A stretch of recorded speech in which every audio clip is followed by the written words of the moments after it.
I think it's live now. Can you check, Arvind? Yes, it is. I think it's live now. Can you check, Yes, Arvind? It it's is live live. now. Can you check? It is live. Yeah. Okay, so we are live now. Hello and good morning to all who are watching, and welcome to the final round of this year's InApp-IEEE CS Student Project Awards. Over the course of 3 previous rounds, we have shortlisted 6 teams from across the country for this final round. Today, we have a 3-member jury consisting of Satish Babu, who is the past president and a board member of InApp, and also a senior member at IEEE. We have R. Srinivasan, who is the program head at IPFOS. We also have Rohit Vipin Matthews, who is the Associate Vice President Architecture at InApp. We can now admit the first team. For that, the project ID of the team is IIA 2074, and the project title is Gestamate, an AI-driven system for real-time Malayalam Sign Language and Speech Translation. I'll repeat the project ID once again, IIA 2074.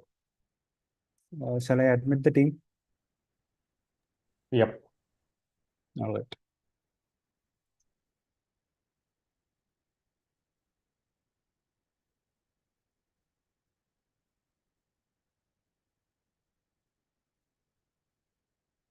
Hello, good morning, team. Good morning. Good morning. Welcome to the final round of the InApp-IEEE CS Student Project Awards. Before we start, I would like to confirm the team details. The project ID is IAA 2074. And the project title is Gestamate, an AI-driven system for real-time Malayalam Sign Language and Speech Translation. Is that correct? Yes, that's correct.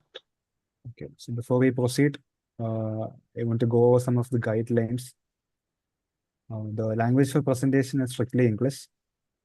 The team will have 15 minutes for the presentation. At the 13-minute mark, we'll be giving a warning in the chat.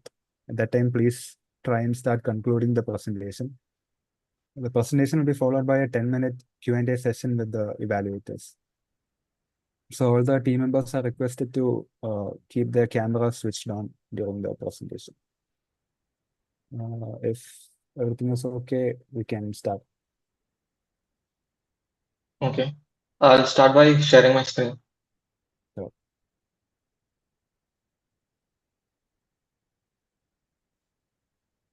I can't share the screen. So, Can you make them co-host for the person who is sharing the screen co-host?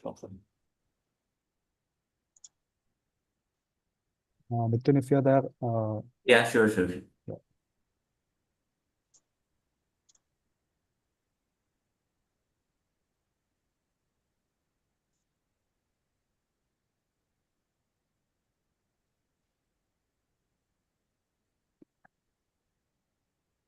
Stefan, are you able to share your screen now?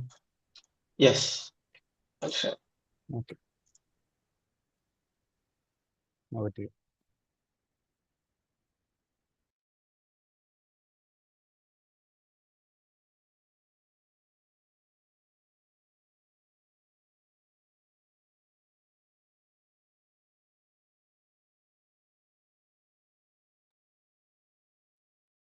Hello. Is the presentation visible? Yes. Okay. Let me start by introducing our project. It's called Gestamate. It's a Malayalam sign language recognition as well as conversion project. Here are our team members: Justin Sabu, Kevin Prabanj, and myself, Stephen Matthew. So the problem statement that we're trying to solve is that there is a communication gap between the deaf and mute users as well as the normal users, especially in Malayalam language. The National Institute for Speech and Hearing at Trivandrum, they released a sign language that is only for Malayalam, but most of the students don't know it, or even if they do, the normal user is not able to understand. So our problem, this was a problem statement. Another thing that we wanted to do is that most of the existing project only focused on one-way interaction where they would only convert the sign and show that as a text. But we wanted to take it a step further by introducing more features like converting that to audio, as well as a two-way communication where if a normal user speaks, his or her text is also converted to signs or a sentence and it's shown to the deaf mute user. So that these are the objectives for our project GestureMate. It includes a real-time gesture recognition as well as text-to-speech, speech-to-text modules. Also, we have implemented a Malayalam sign learning module which enables the students to learn the sign language, practice the sign language, etc. The existing systems, most of them focused, there was not many that was focused on Malayalam sign language, and most of them required CNN or heavy computational. Ours is much lighter and more faster than the previous ones. So here is our proposed solution. It consists of a bidirectional communication, and it makes use of media pipe hand landmarks, and those hand landmarks are then fed to the model where it is recognized. Similarly, we use Windows STT as well as Google Cloud TTS to enable the two-way communication part. There's also a Malayalam learning module. This is the system architecture of our project. So basically, the camera is open and it is captured using OpenCV.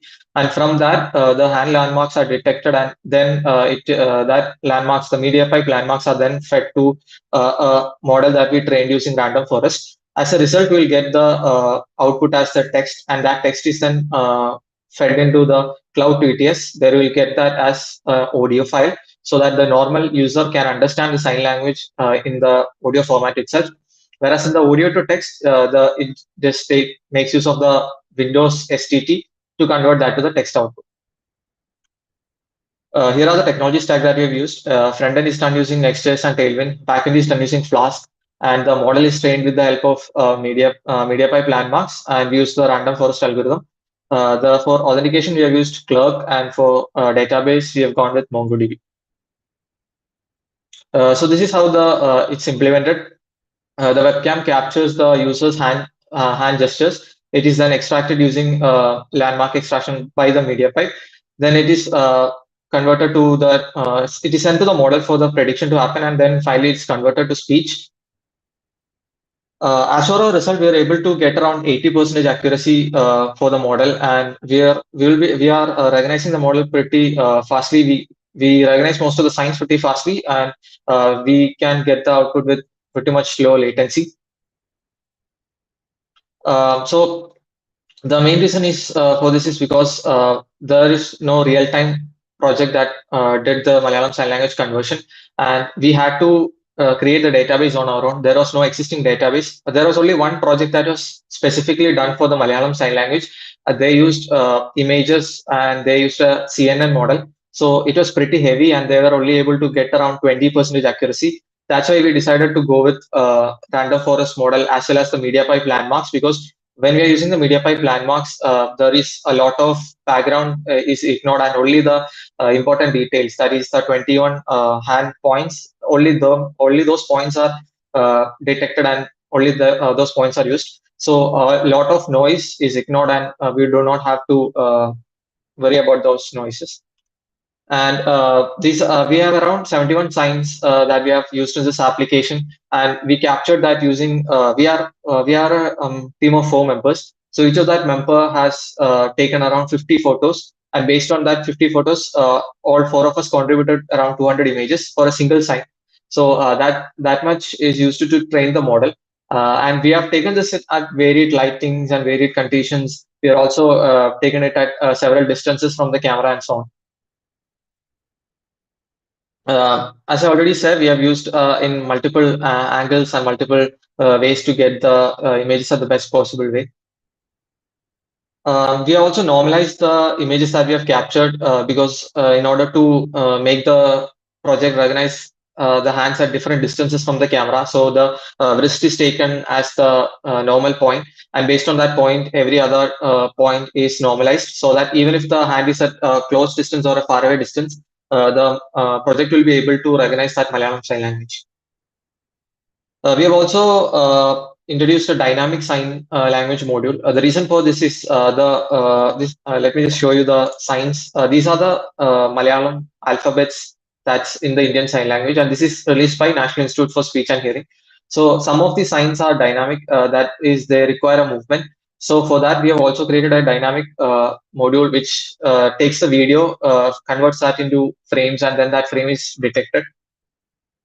And these are all the another feature that we have implemented is called the fast conversion mode, where instead of we when you put on a sign, in order for that sign to be committed into the text box, you have to show another sign that is the next word.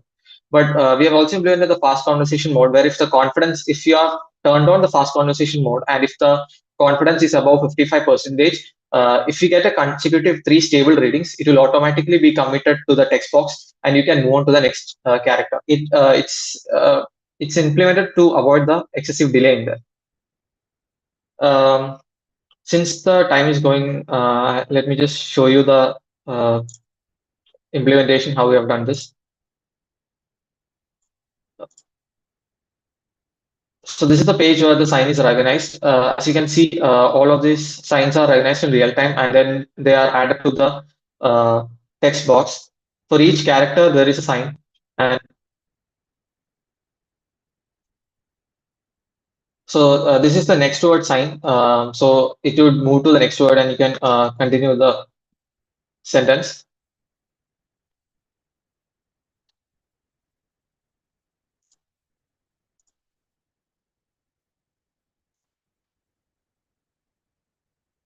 Once the sentence is completed, you can then go on to click on the speak TTS button. So it will then be that sentence that you just taken will be converted to audio.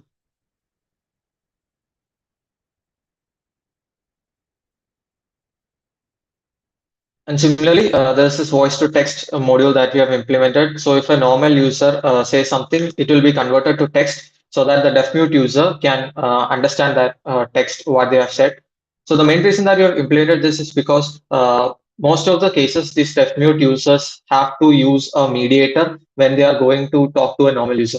As for the case study, we visited a higher secondary school in Tiruvalla for the deaf mute users, deaf mute students. So when we went there, as part of our case study, we asked the teachers how these students communicate. So the teacher said that if they have to communicate with, let's say they are going to a doctor and they have to communicate with a normal doctor who is capable of hearing and listening, they have to take a mediator with them who understands the sign language, and then then the mediator has also mediator also needs to convert that normal doctor's conversion to sign language in order for them to understand.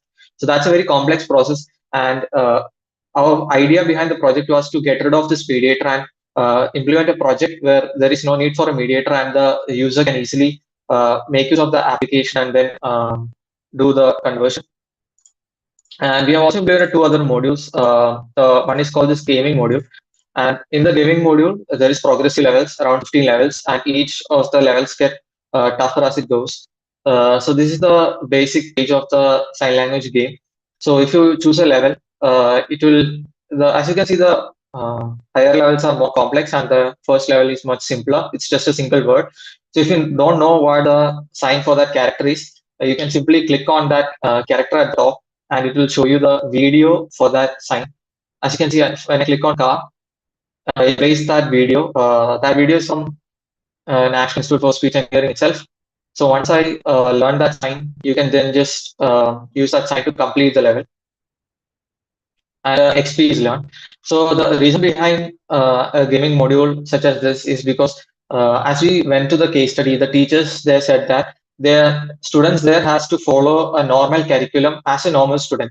So they do not have the time to teach the sign language in depth. So it is something that students are required to do when they are home, when they are at their own. So we wanted to implement something that the students can learn the sign language much more easily. So introducing a gamification makes the whole learning experience more fun for the students. Similarly, we also pitched the project to National Institute for Speech and Hearing at a hackathon at our college. So they also said that one of the things that they are trying to achieve is to make the Malayalam sign language more popular, more easier for the students to understand. They are also trying out different methods which they can get this sign language to more students. So they also said that this was a good idea to implement. That's why we went ahead with this gaming module. This is just the next level.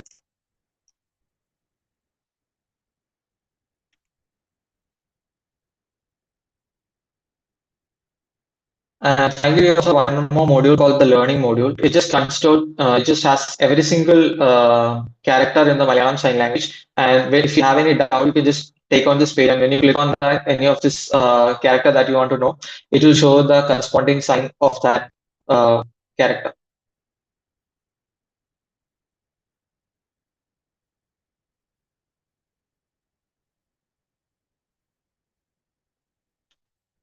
These are all the standardized Malayalam sign languages that's recognized by the National Institute for Speech and Hearing. We have not added anything on our own. The only thing is that we have to create the database data set from scratch and everything else. Also, one other suggestion that we received in the previous rounds of this hackathon was that when I'm sorry.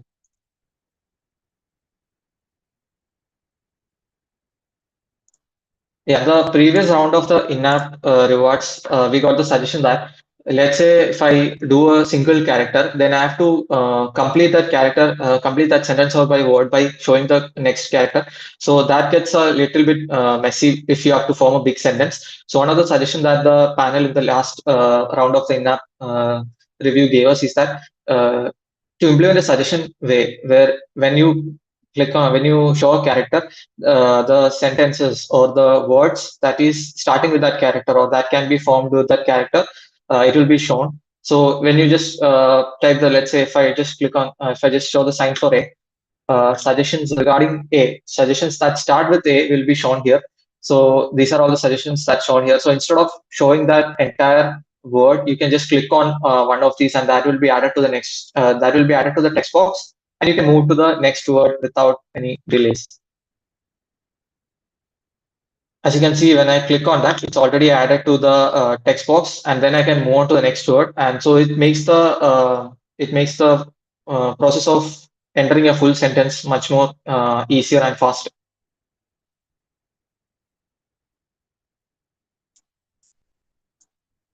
I think that's it. Thank you.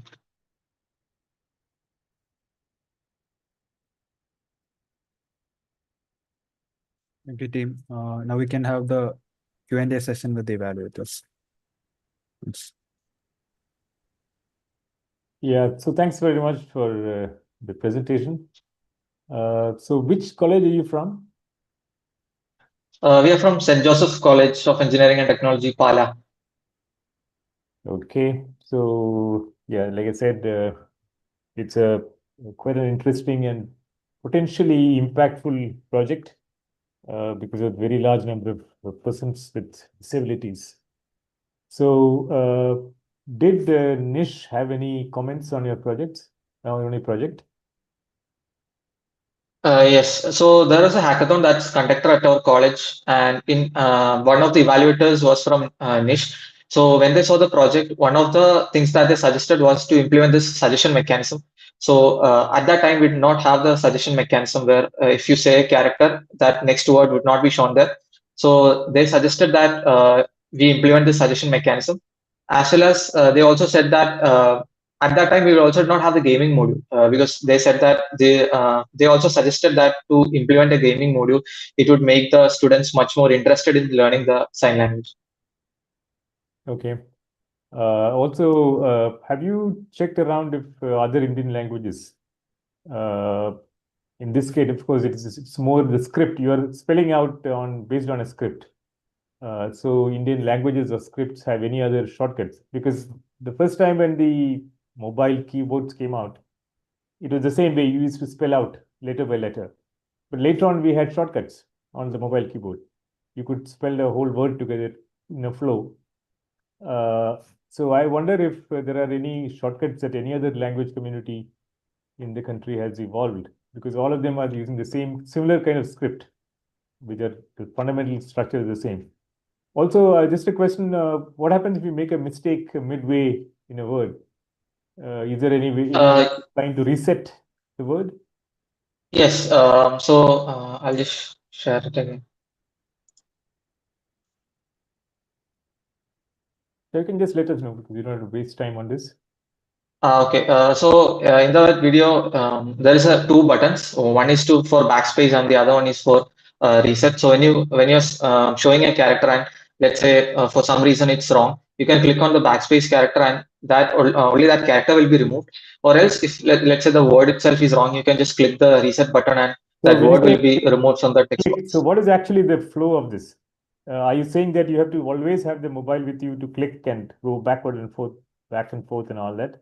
Or is it, and also I see that your hand is held up for the camera. In the natural state of things, how do people use this? How do people use the sign language? And when you have a gesture recognition system, how do they use it? And what is the camera that, is it a mobile camera on ordinary mobile, or is it a special kind of camera that is being used?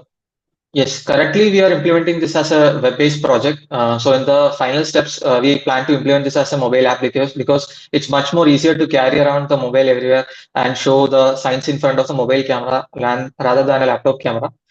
So we are implementing this currently as a web project, but we have plans to implement this in a mobile app as well. And yes, in that case, you would have to turn on the camera and show the signs as if you are talking to another person. You can just use let's say, you open the video camera from your phone and show the signs, and it will be recognized in real time. I'm slightly confused about the actual use, but I will stop now and I'll ask Srini and Rohit to carry on. Go ahead, Srini. Yeah. Hi, this is a fantastic project, and I think within the reasonable time, you have done quite a good work on this. Few doubts about this. Yeah. One is this regarding the same thing which the previous evaluator mentioned, the usage of this application. Now, let me ask specifically, can't this be implemented as an Edge AI solution? So that, see, now your application has got a heavy dependency on the internet and the backend server. Yes. This is a question on the future side of it. Can't this be implemented as a Edge AI solution so that in the mobile itself you have everything for managing this, and it will be easy for usage? What are your comments? Yes, that's possible. Currently, it depends a lot on the specific, as you said, the internet as well as the device performance. We only had a little bit of time to implement this. That's why we solely focused on a web interface for laptops and devices. So, as I said, our future scope is to implement this in a better way in a mobile phone. So it'll be more easier to carry around and implement that within a mobile phone itself. Currently, it depends on the internet as well as the connectivity, and that's a problem. The second question is regarding, have you done any serious evaluations with the community? Yes, as part of the case study, we went to a deaf Yeah, mute you school. mentioned that.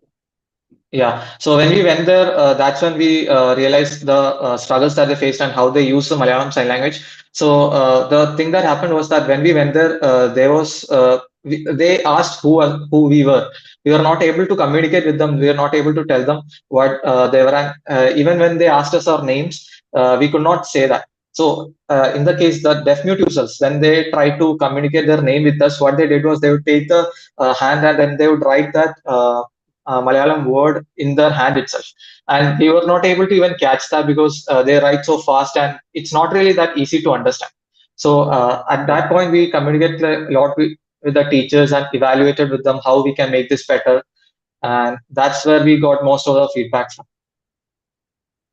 Yeah, so you were mentioning about 80% accuracy and all.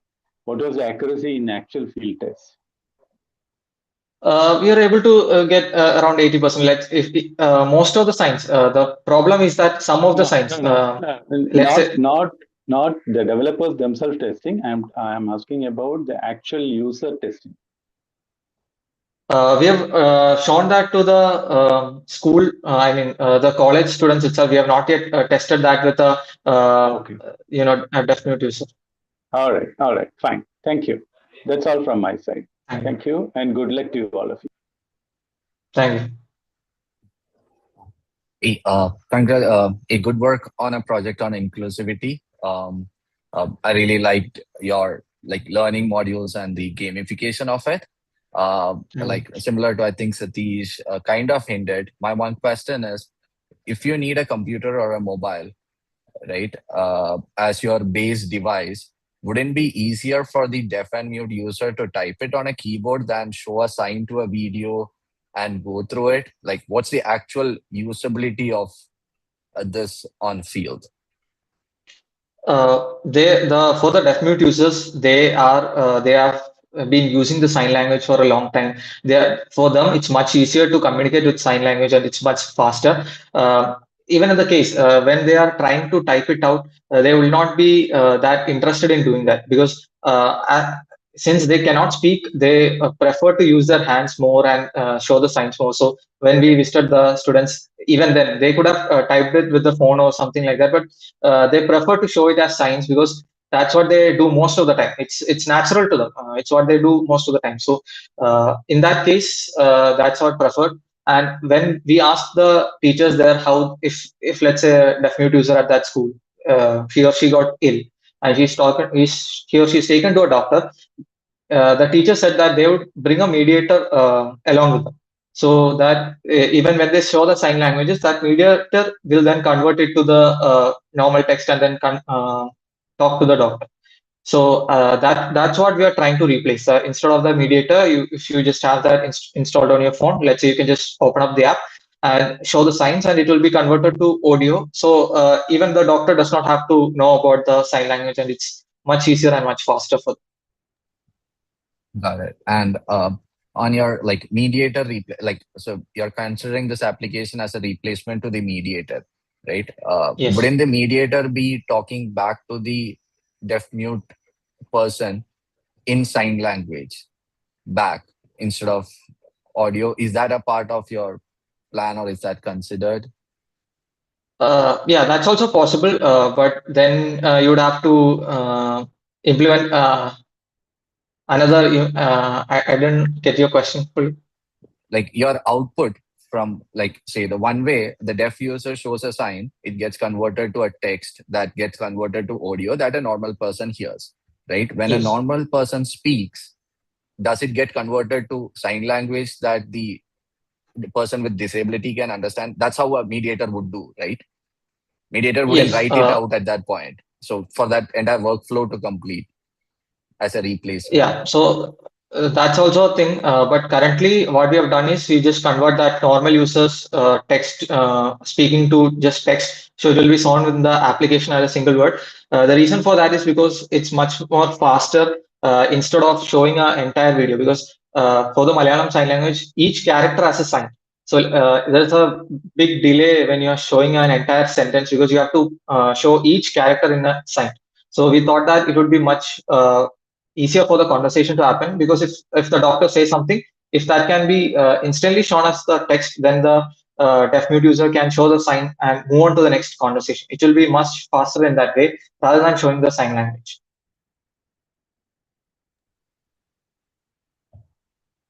Thank you. Yeah, I think that's all I have. Yeah, Thank so you. thanks, and I have thanks to Srini and Rohit. I have a couple of closing comments, not really questions.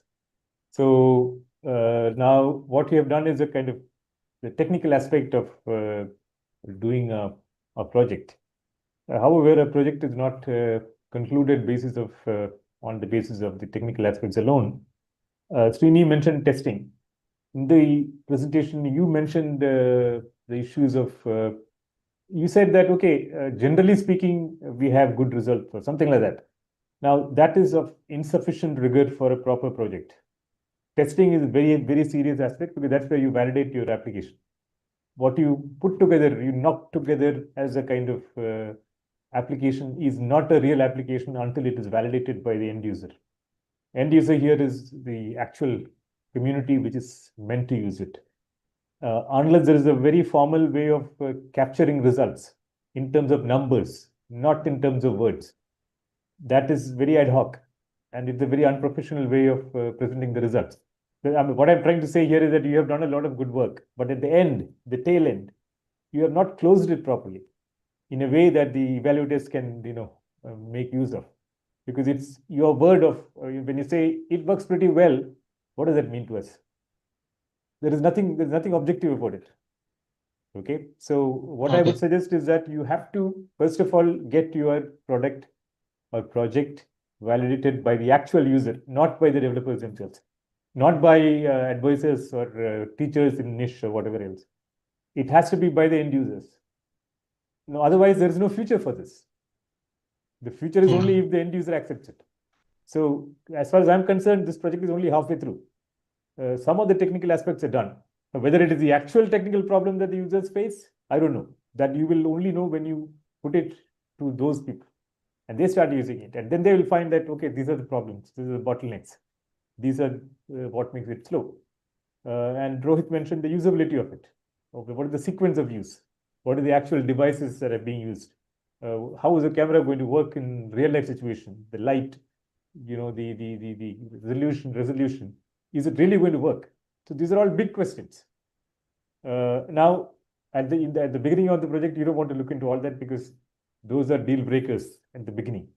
But once you have solved the core of the technical aspect, now it's time for you to kind of validate this on the field, which means testing, end user testing. Okay. So as far as I'm concerned, that is what is missing from the presentation. The evaluators will be far more confident if we saw some numbers. So otherwise, we have no means of verification or validation of this, especially when you have to compare across different projects. Okay, so thanks for the very good work. But please complete this thing because we see that there is a bunch of things that are yet to be done. So complete those also. And all the best to you and your team. Thank you. Okay, thank you.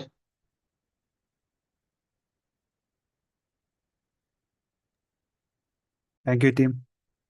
That was a wonderful presentation. You may now leave the call. We'll inform you about the results via mail.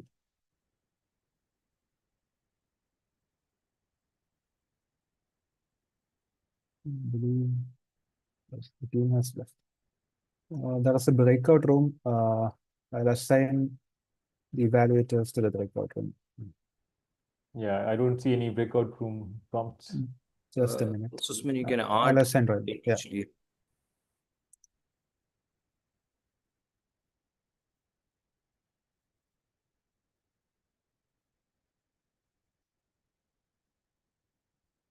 I hope it's there now, the option.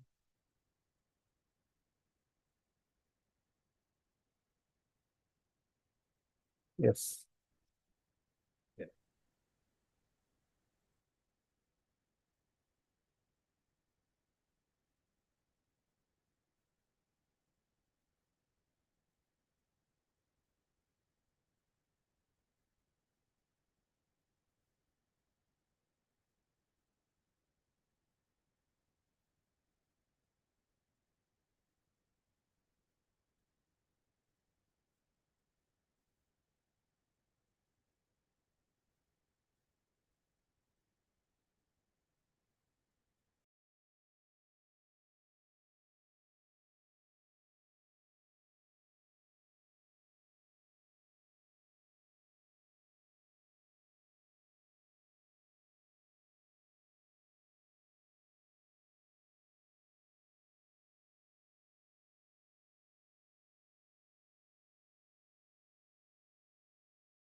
Yeah, we're back.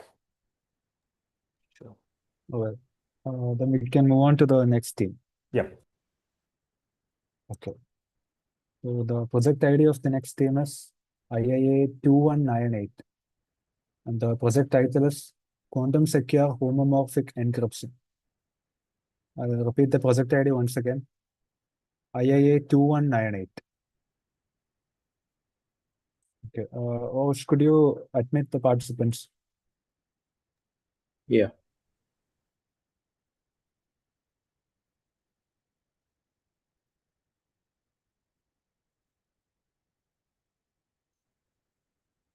Hello, team. Good morning.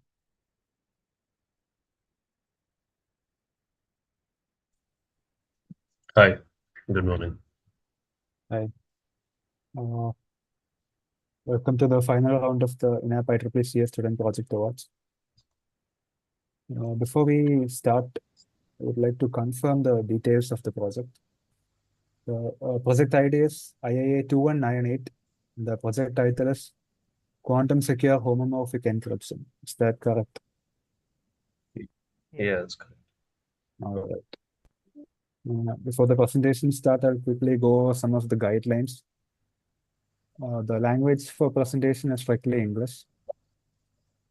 The team will have 15 minutes for the presentation.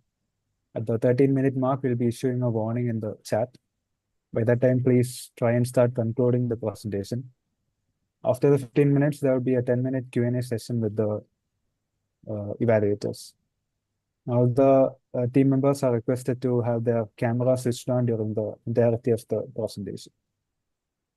So everything is okay, we can start. Are you able to share your screen? Yeah.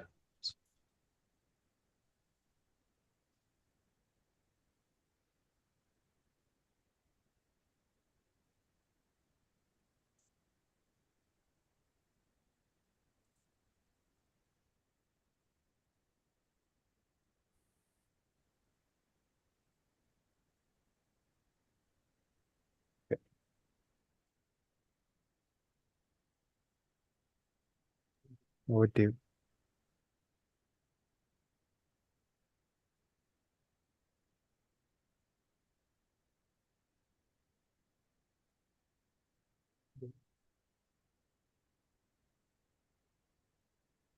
Sorry, 1 second. Yeah, sure. Let us know when you're ready. Yeah.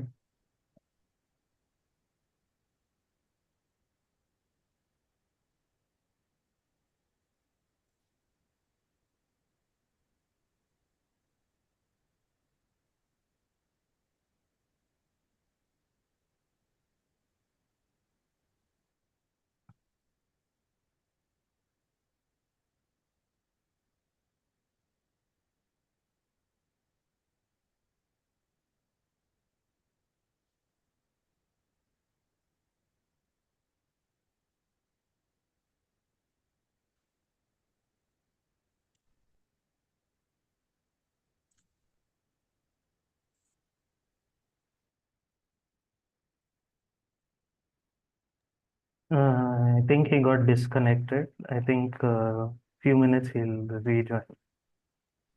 I think Aditi, you can start from your end also, no problem with that. Okay. Good morning to one and all. Our topic for this project is quantum secure homomorphic encryption. So basically, our problem statement is there is a quantum threat Sorry, just sorry to interrupt. You have something on your right panel that's blocking the full view. If you can get that. Yeah. Looks good. Thank you. Yeah. So there is a quantum threat to classical cryptography schemes. So algorithms like Shor's algorithm can break RSA and ECC algorithms in a few seconds using quantum computer. So normal homomorphic encryption also rely on classical hardness, and that makes them vulnerable. And there is a problem with our key exchange where it is classical key exchange like TLS and PKI are easily broken by quantum adversaries. So we need to find a solution that is resistant to these quantum threats. So this is our proposed hybrid architecture. Layer 1 is QKD or quantum key distribution, which allows us to share the AES key over a quantum channel extremely securely. So once this quantum key is shared, we will use this key in a post-quantum homomorphic encryption scheme. This is basically a type of scheme that is allows computation on encrypted data without decrypting it. So we will use the secure quantum key to wrap the whatever request is being sent from the client side via BFV before the server performs whatever the compute while the data is encrypted. Once the uh, once the data is computed, it will is still being secure. It will be sent back to the client, where only the client will have the key to to decrypt the ciphertext. Now they will continue with the next part. Yeah. So essentially, as mentioned, our QKD it's with the advent of like supercomputers and quantum computing and such, it has become security has become a serious issue with AI and everything. So with all of that, we have a bunch of phases involved in order to see exactly what is happening.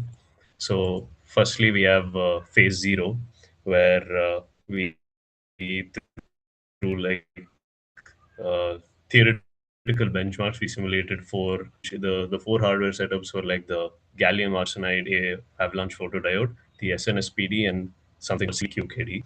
So then after that, our next phase one was like scenario benchmarks, mainly like six name scenarios over like in a real case scenario over certain distance, how well we can transmit data, encrypted data. Phase three involved end-to-end tests, like a full pipeline run at like 30 kilometers, 80 kilometers, 40 kilometers, and so on. And also we involved like proper baselines, and like we also had like a large polynomial degree to actually simulate a large computation of data. And we we saw that homomorphic computation on encrypted data gave like the exact correct result each time. Then finally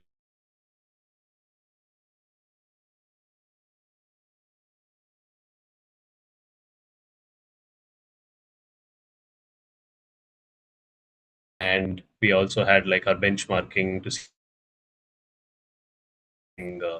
encryption software to see if it is viable or not. We involved something called MLChem scheme, which is similar to a similar aspect of QKD.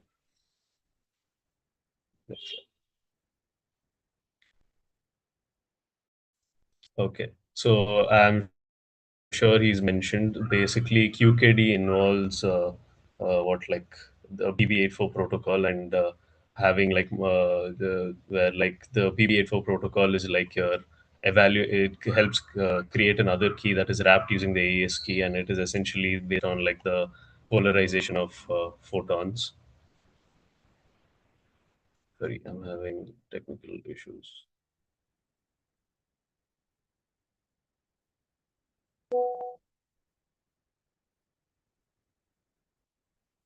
Hi, hi, can you hear me? Yep. Yeah, sorry. Now on this slide, as you can see, we tested across multiple diodes to see how well it works in like a genuine use case. Firstly, the avalanche photodiodes, which performed fairly well and was pretty fast until less than 50 kilometers.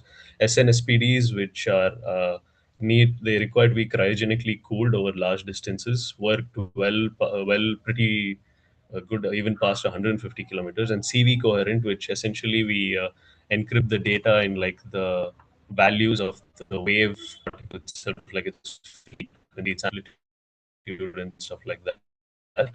That worked well again under 50 kilometer range. But SNSPDs by far is like the best for this use case. But the only thing is that they require to be cryogenically cooled. So for like a real use case scenario, it's quite expensive and it has a large overhead. I'll hand it over to Aditya to continue.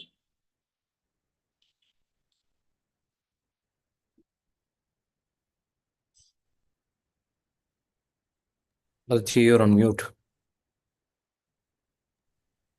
Yeah, so we tested various fully homomorphic encryption schemes. The three main ones are BFV, BGV, and CKKS. We chose BFV because it has the least latency, but as you can see, CKKS has less latency. But the problem with CKKS is it does not give a precise value when you decrypt the data, it approximates it. So we might lose some critical information using CKKS. So that is the reason we used BFV over BGV or CKKS. And then our next thing is we tested QKD versus post-quantum cryptography. So post-quantum cryptography is any scheme that does not use the principles of quantum mechanics to encrypt the data. One of them is called MLKM algorithm. This has been declared by the NIST as the recommended use case for going forward. So we, as you can see, the BPS for the bits per second for QKD and MLKM is significantly, there is a significant difference. The reason why is MLKM uses standard hardware and already existing hardware. So you do not have to develop new hardware to detect or decrypt this data, whereas for QKD you have to. But the where QKD is better than MLKM is QKD is something called information theoretic secure. That is, no matter how much compute you have, no matter how much time you spend trying to decrypt it, you will never be able to decrypt the data encrypted in QKD because it is encrypted using quantum mechanics principle. As you can see, the main issues with QKD is it's only up to 150 kilometers range because of the various detectors as discussed in the previous slide. So the ideal use case would be for low frequency, high value data that needs to be extremely secure.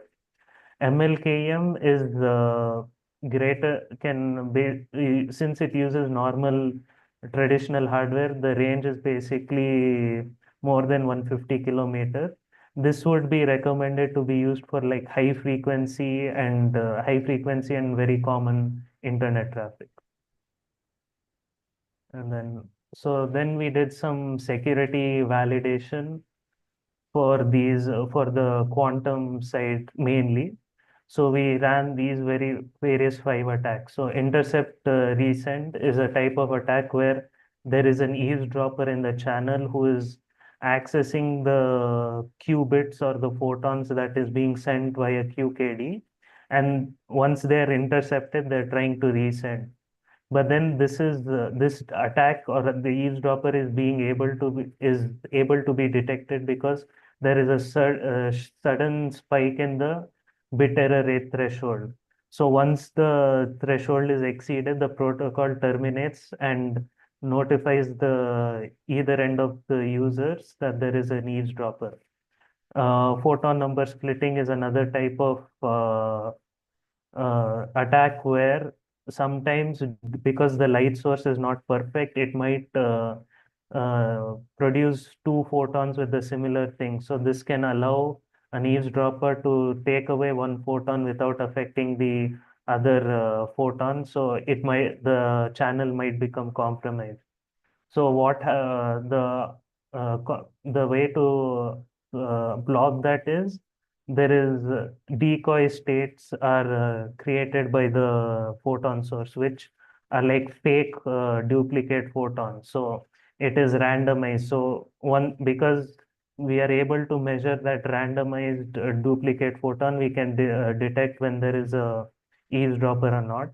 Detector blinding is another way where the physical hardware is basically denial of service attack. So since these are photon detectors and they're waiting to sense light, this detector blinding is basically shining a very bright light down the detector, preventing the detector from functioning normally. So the detector themselves have something called the current monitoring, which see how much current which is based on how much photon level activity is being received. So when there is continuous current at like a very high level, they know something is wrong, and it will automatically abort the protocol. And then these are the key results at a glance. The decryption latency is around 1.13 milliseconds.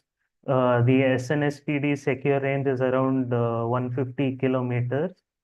Our composable security parameter, which means if you the probability of guessing the key randomly is 1 by 3.0 into 10 power minus 12, which shows that it is extremely secure. This is the difference in the bits per second between our QKD and post-quantum cryptography MLKM. The fully homomorphic encryption is actually the overhead in this hybrid architecture. The QKD accounts for less than 10% of the latency, and we were able to neutralize and detect all 5 threats that we did in the simulation. The bottleneck, so the main results are the bottleneck is classical, not quantum. QKD is a niche tool that needs to be reserved for ultra high value, low frequency transfers. And we were able to show that it is resilient against physical tampering and quantum interception. Our future work on this would be to deploy it on maybe actual hardware and showcase that this is actually possible on hardware, since till now all these results, all these simulations we have done is through simulation only. I will show a quick demo of the simulation we have. So this is basically we have used 2 main Python libraries. One is the QuizKit from IBM, which allows us to simulate the qubits and the various other quantum gates. And the other one is Microsoft Seal. Microsoft Seal is another library which allows us to simulate and use the fully homomorphic encryption schemes. So as you can see, we are defining all the various properties of the various photon detectors, the APD, the SNSPD. So we are just verifying that all the various properties are put in correctly and it is behaving as tested, as close to real life as possible. Then we test the QKD with the different detectors with APD, SNSPD, and CV coherent. This is our demonstration time with a very few number of qubits. And this is the scaled value to an actual production number of qubits. You can see here the demo time might be larger than the production time. This is because there is a bit of delay of the processor communicating through various translation layers. Since this is running in WSL of Ubuntu, there is some delay of where the communication between the program and the processor, this causes the spike in the delay. And this is we are testing the full BFE and fully homomorphic encryption scheme with the various channels at various distances to ensure that the decryption time is less and the what do you say, the values are exactly accurate to what we were expecting. And then Your this time is up now. Yeah. Yeah, exactly. The time is up, team, but if the jury allows, we can go ahead with the You jury's. can close in 1 minute, please. Yeah, sure. So this is again the end-to-end integration test to see how much noise budget we have, to see if the ciphertext is either increasing or decreasing and stuff like that. Now here we are testing QKD versus MLKM to see the time it takes to encrypt, decrypt, and get the data and how much data we can send. This is where we we simulated all the various adversaries. And then, yeah, this is the summary of the testing against various fully homomorphic encryption schemes like BFV, BGV, and CKKS. And this is MLKM with various parameter levels, 1024 being the highest, and seeing if there is any drastic change in latency. And yeah, that's it. That is all from our side. Okay, team. Now we can have the Q&A session. Right. So thank you for your presentation. This is not an area of my personal expertise, so please take whatever I say with a pinch of salt. Yeah. First of all, I am getting lost in the large number of abbreviations and acronyms used here. And some of the concepts are also equally complex. But what I understand from this whole thing, to me, QKD is a kind of fringe technology. It is not the theoretical, at least practically in terms of the work being done, it is not the mainstream. There is work going on in QKD, definitely. But the combination of QKD with, I mean, your proposal basically, to me, it needs to be justified in terms of why this extra effort on using QKD when there are already existing channels available for us. Second, phrases like information theoretically secure. It is actually something that is a concept. It has not been implemented anywhere. It has not been even theoretically simulated. In fact, what I am understanding is that there is no universally accepted definition for this phrase, information theoretically secured. So it is very much in the conceptual stage. Maybe from 10 years from now, that might come up as a kind of, something that you can prove on the ground, on the machine, with the actual code. So currently, I don't understand why anyone should take the extra effort of bringing QKD into the equation when there are other possibly simpler ways of doing this. Secondly, the work that you've done is perhaps valuable, and I'm not perhaps the best person to judge it in terms of the objective quality of the work. But to me, it seems to be the very beginning stages of a long pipeline. Very difficult to assess where it is going. Some useful work has potentially been done, but the actual real life implications of it, that when you combine with the fact that this QKD angle is bringing in more work, and perhaps you can achieve with the same effort something more if you go the mainstream way, is where I look at this. So do you have any response to this? So I understand your concerns. Like a lot of people, when I talk to them about this, they're like, what is the point of all this? Why put so much effort? So the thing is, QKD is I don't think I explained QKD properly at the time. So QKD is where you use the photons itself to encrypt the data instead of sending data as a signal. So the polarization of a photon will determine whether it is a 1 or a 0. So because of that, since the data is encrypted in the polarization of the photon, the principles of quantum mechanics apply to it, like superposition and other stuff. So when the photon is in the channel, it is in an unknown state. So no, it is either a 1 or a 0. We do not know that. If someone is trying to measure it, the state becomes confirmed. That is why we are able to detect an eavesdropper, because once they measure it and try to retransmit it, they have only like a 1 in 4 chance of getting it correct. So you are able to detect an eavesdropper very easily in these types of channels. So you are able to detect if someone is trying to because nowadays the threat is not even just an active hacker to hacking into servers. It is someone sitting passively in the network harvesting the traffic. And there is another serious threat that people are worried about called harvest now, decrypt later attacks, which is where they harvest the encrypted data now and let it stay encrypted. So once your cryptography ready quantum computers are ready, they're able to easily decrypt it. So that is why people have been using the phrase information theoretic secure to QKD, because it is encoded in a different way, and it is not the security of data encrypted using QKD is not determined by mathematics. It is determined by the actual physical properties of photons.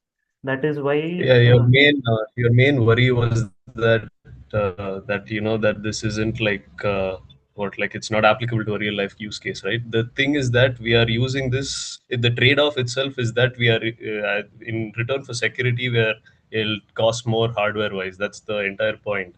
So no matter, the main thing with data and encryption and cybersecurity nowadays is that with your AI, with your quad, like a large amount of computation is like susceptible to any kind of just brute force attack. Like it can just do the hard math and it can figure it out.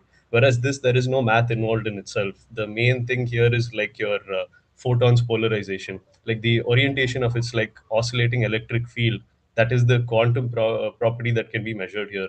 And based on like the bases in which you measure, you get your one or zero. So until it is perceived or even measured, it exists in a state of one and a zero. And the main threat here that can happen, as you mentioned, is if an adversary is in the channel measuring. But the second they measure and perceive it, it's bit error rate increase is very high, and we are able to detect.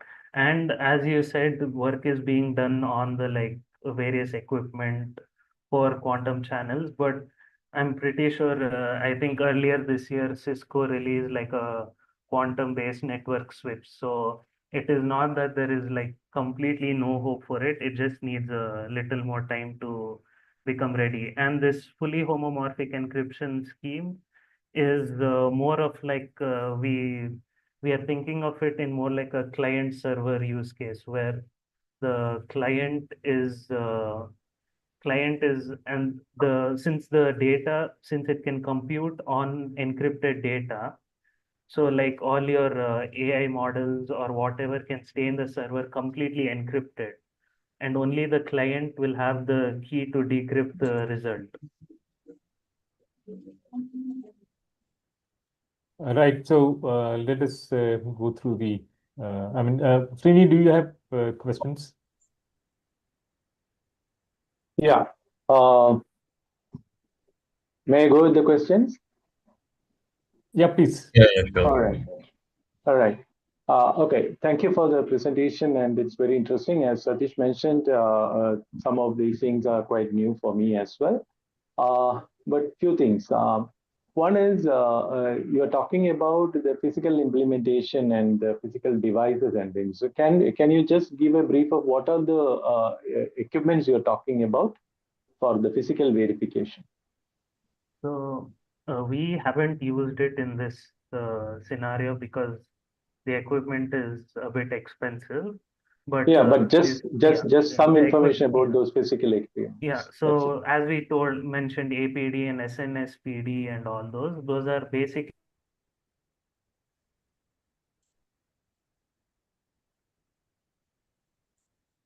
Sorry, can't hear you. I think we lost him. The other person of the team can answer. Hi, can you hear me? I'm even Yeah. having some internet issues. Yeah, so basically the main hardware involved is like your photon detectors, your APDs, SNSPDs, as you mentioned. Those again need to be cryogenically cooled, and which is again expensive. Other than that, we have our measuring bases, which are basically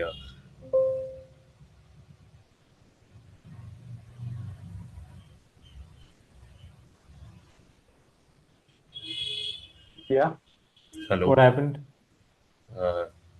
hello. Yeah, we me? can hear you. I think he, other person just We got can hear you. disconnected. Uh, it's the audio is breaking for me. Okay. Can't hear Can you you guys. hear me? Yes, Aditya, we can hear you. Yeah. Oh, sorry. Yeah, Devarajan, both of you, we can hear both of you. Yeah. Yeah, okay. So, So again, as I was mentioning, the bases as well that we used are like something called polarizing beam splitters, which are oriented in like in one of the bases to measure these photons. Basically, the detector, the optical fiber across which the photons are sent, and like the beam splitter are your major hardware required for implementing QKD itself. Okay. Sorry to intervene, but all that you've said is theoretical.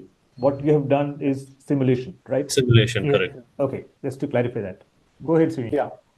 The second one is when you showed the results, can you show the results page again? You were talking about around 150 kilometer, but then on your slide it was showing greater than 150 kilometer. Or did I miss something? No, I think that was a mistake in the presentation. Yeah, sorry. Oh, It's Actually, that's so less what, than right? yeah, 150 It's kilometers around in slide. it's around that's 150 true. kilometer, right? Yeah, correct. Yeah, but Okay. that is All with right. the cryogenically cooled photon Yeah, but detector. it's all on simulation. It's all on simulation. I can understand that. Yeah. But what is the relevance? My main question was, what is that relevance of that 150 kilometer threshold? So the thing Is is, there this is anything? 150 kilometers without any like repeaters.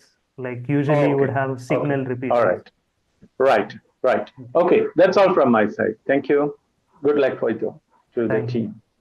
May I know one more question? May I know from which institute you are? Rama Institute of Technology, Both of us. Bangalore. Bangalore. Yeah. Yeah. Okay. Okay. Great. Great. Right, Thank you. Thank you. Rohit, please go Hey, ahead. yeah, I'll wrap up pretty quickly. So, just to get an abstract on, like, you guys have used existing papers and research to simulate and measure between two ways of post-quantum encryption. That's the overall premises, right? Yeah. Like, We is were there showing. any additional things from your end that you have added, improved, or anything of that sort, or is it purely a measurement No, premise? the No. homomorphic encryption is the novelty on our end. QKD is already an existing thing, whereas no one has implemented it with homomorphic because the thing is, QKD in itself is secure and hard to implement, but no one really has tried to do it in a real use case scenario. The Yeah. homomorphic Our thing aspect, is the combination. We were yeah. showing the viability of both QKD and homomorphic encryption working together without that much latency. Are there any existing papers or research that you guys want to cite, or is that something that you guys have come up on your own? We have actually published a research paper at IEEE Indicon last year Okay. regarding the same, and I think soon we are in progress of writing a journal paper as well about the same. Okay, got it. And how do you like verify like the actual sender, but like for a digital authentication when you use like a homomorphic encryption? Like it is Aditya who is sent this to Devrajan. Like No, how do you so verify that? that's the thing. The whatever data is there on the server, like whatever big data or whatever is there, that is always encrypted. So the client will encrypt the request on their side locally, and then once that is encrypted locally on the what do you say client side, it will be sent to the server. So it is like Right. a The data is not tampered, the data is intact, but how do you verify it's client A who sent it to client B? Like I how do you think authenticate the act? I think still using the standard protocols what is being used to now. So like only the data is being encrypted, but the way it recognizes which user has sent it is like how it is normally done right now. Okay, so there is no security vector associated to the sender or client being different. Yes. That's not a security As vector you of to have my considered. knowledge, that is not the main purpose of the scheme, but yeah, that's what I think. That's all from my side. Thank you, and great job on quantum Yeah, thanks, processing. Srini and Rohit. So, some closing comments. So, as far as I see, homomorphic computation has been an area which has seen a lot of progress, a lot of work. It has nothing to do with QKD itself. What you have tried to do is to bring QKD together with BFA. But to me, that seems to be a very, very kind of edge corner case. So if you have a very specific requirement wherein it is maybe very long-term kind of use and not a regular industry strength use as of now. So basically, the value that you have achieved by bringing QKD into the rest of the homomorphic or your PQC basically is, I would say, at best speculative at this point. There is because QKD has a lot of technical overhead. It has not been established conclusively as far as I can make out. So while there are some advantages that it's extremely secure for one, but that level of security, I'm not sure whether it is something that is very common and it's used for most kind of applications. So that protection is something that you have achieved theoretically in this case, by bringing QKD into the picture. So if this work can continue, and I would be very happy to have you tell us what is your immediate future of this work in about 30 seconds, then I would see some value in terms of its impact. Of course, if it can be achieved, then the impact is there. People will then prefer to use this. But practical constraints of the kind of hardware required, the kind of other protocols required to achieve QKD is going to be very, very difficult to achieve. So what do you see the future in this work? Go ahead. The main future in the work we see is basically we are thinking like for like a network of banks or hospitals. So like since we have like around a 150 kilometer to 80 kilometer range, right? So all your bank information, all your hospitals like patient data, which needs to be extremely secure, we can use this sort of network when they're sending it back to the data center, because the hospitals or the banks will never store the data locally. Very little data will be stored locally.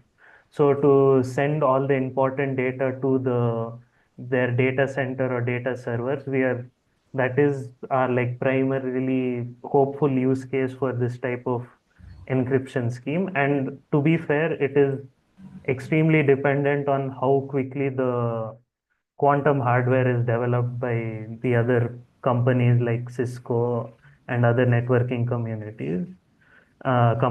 So that is our main restriction. Our next future work is to try and implement this with an actual server, and like try and test it out with like an actual ML model that is running, and see like whether it impacts the ML model's performance, what is the latency over like an actual wired network, and so on and so forth. We also thought it might have military applications, because as you mentioned, our main goal is high value, low frequency data. So that would be also applicable for that use case. Under for this 150 kilometer range, it would be secure data that is being transferred.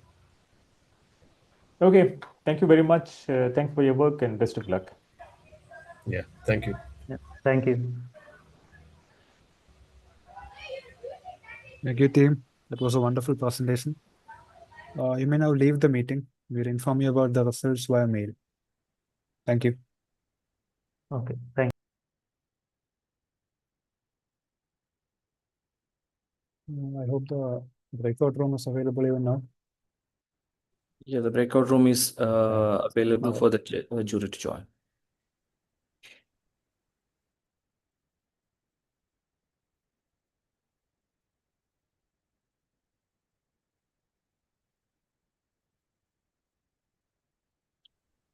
So that you can find the breakout room option in that. No, not yet. Oh, you have Yeah, to. the option is there already in that lower panel. Will be an option called breakout rooms. I think Srini and Rohit joined there. Okay, let me just check.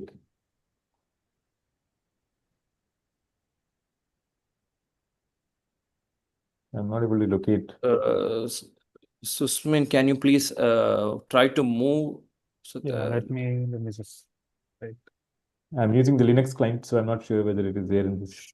yeah, I'm also using a Linux client. So I think in that lower part near the More. chat trees and everything, breakout Okay, rooms. okay. Yeah, one second.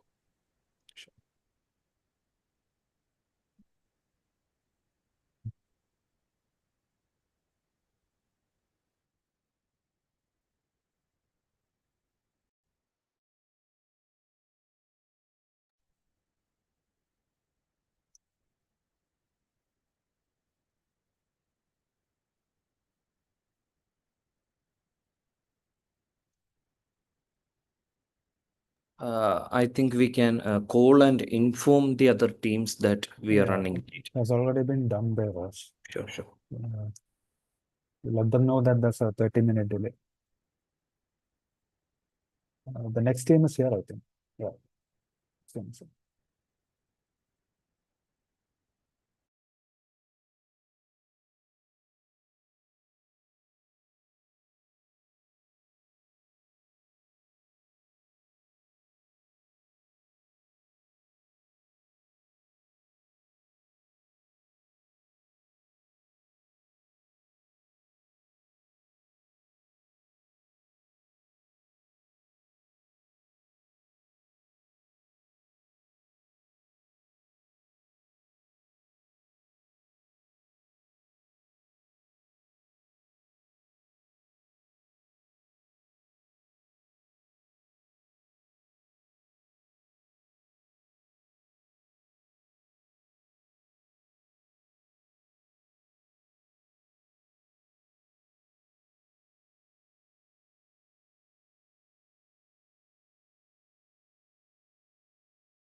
Do we have the next team in place?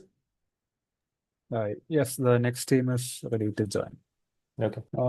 For that, the project ID of the team is IIA 2200, and the project title is Perception Guided Assistive Feeding for Diverse Indian Foods with Non-Contact Intent Estimation and Safety Supervised Delivery. I'll repeat the project ID once again, IIA 2200. I'll admit the team members now. Okay.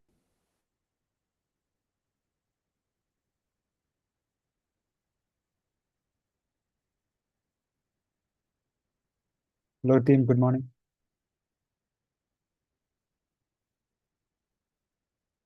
Good morning. Hi. Welcome to the final round of the InApp-IEEE CS Student Project Awards. Before we start, I'd like to confirm the project details. The project ID is IIA 2200. Yeah. And the project title is perception-guided assistive feeding for diverse Indian foods, with non-contact intent estimation and safety supervised delivery. Yeah. Is that correct? Okay. Now I'll go over some of the guidelines for the presentation. The language for presentation is strictly English. The team will have 25 minutes in total, 15 minutes for the presentation and 10 minutes for a Q&A session with the evaluators. During the presentation at the 13-minute mark, we'll be issuing a warning in the chat. At that time, please try and start concluding the presentation. Also, all the team members are requested to keep their camera switched on during the entirety of the presentation. If everything is all right, we can start the presentation now. I hope you are able to share your screen. Yeah, Vikas, can you share your screen?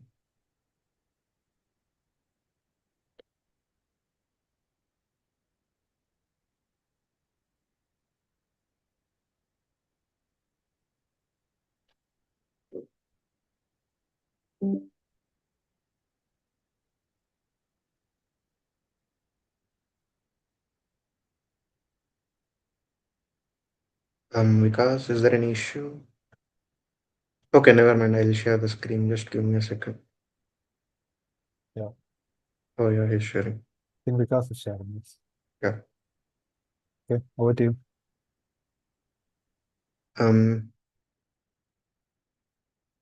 Yeah, can you full screen this, Vikas?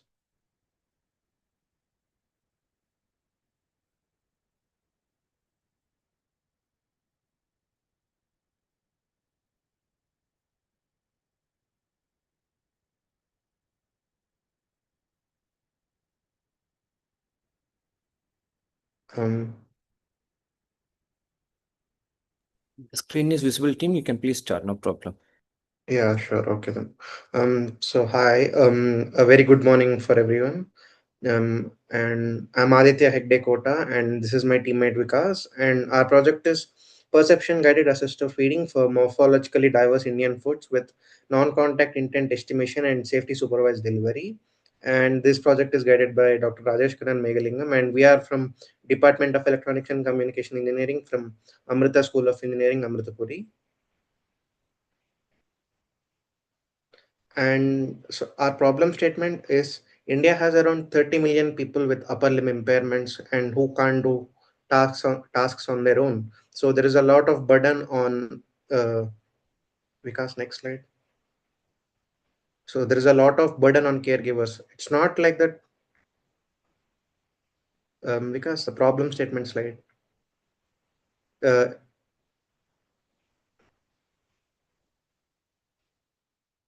Vikas, second page. Yeah, it self-feeding is still one of the most missed daily functions. It's not like caregiver has to give a lot of time to feed, but he has many other tasks to do, like cleaning and other stuffs. So feeding is one of the tasks that can be automated for the patient safely without harming him, etc. So the solution we came up is with for a robotic system, especially for the Indian meals. So the existing works mostly rely on Western foods like breads, etc., etc., but they don't consider Indian foods like kanni, curd, etc., curd rice, etc. So the way the robot works is it uses perception for food and mouth pose and to take controls from the user, and eye signals are for intent detection, like what is the user trying to say to start the feeding process or to call the nurse, etc. And we have a safety supervisor at place so that if there is something wrong, the arm does not go berserk or it does not hit the patient by accident. And the end effector selection, like a spoon or fork, is decided by the type of the food. If it's solid, a fork is taken and a spoon is taken, and if it's like liquid, a spoon is taken. And the result we expected to achieve is an intent aware, safety supervised and interruptible feeding pipeline, which is preemptible, like from one state to another, which, and for especially for the Indian foods, to reduce spills and discomfort during the last centimeter transfer, like it before mouth and into the mouth as block diagram. Yeah, so this is our block diagram. Our input are from cameras for the patient. Like the camera detects the eye signals, and based on those eye signals, mini PC triggers the motion controller of the arm. And once the motion controller is triggered, it goes to a feeding pose. And once it goes to a feeding pose, it goes to the foot position, which is already given to the arm. So it goes to the foot position and it sees what type of food it is. Like if it's a solid, like curd rice or kanni, and then if it is a liquid, like kanni is a liquid like kanni or curd rice, etc., which has most of water content, is what I expect mean to say. And we use forks for things like fruits, idli, chapati, etc. And based on that, it decides end effector, and then it goes to the grip place where the spoon and fork are kept. And once it goes to that place, it chooses whether to take a spoon or fork, and then it takes from the bowl and it starts feeding the motion. This is a high level overview. And because next.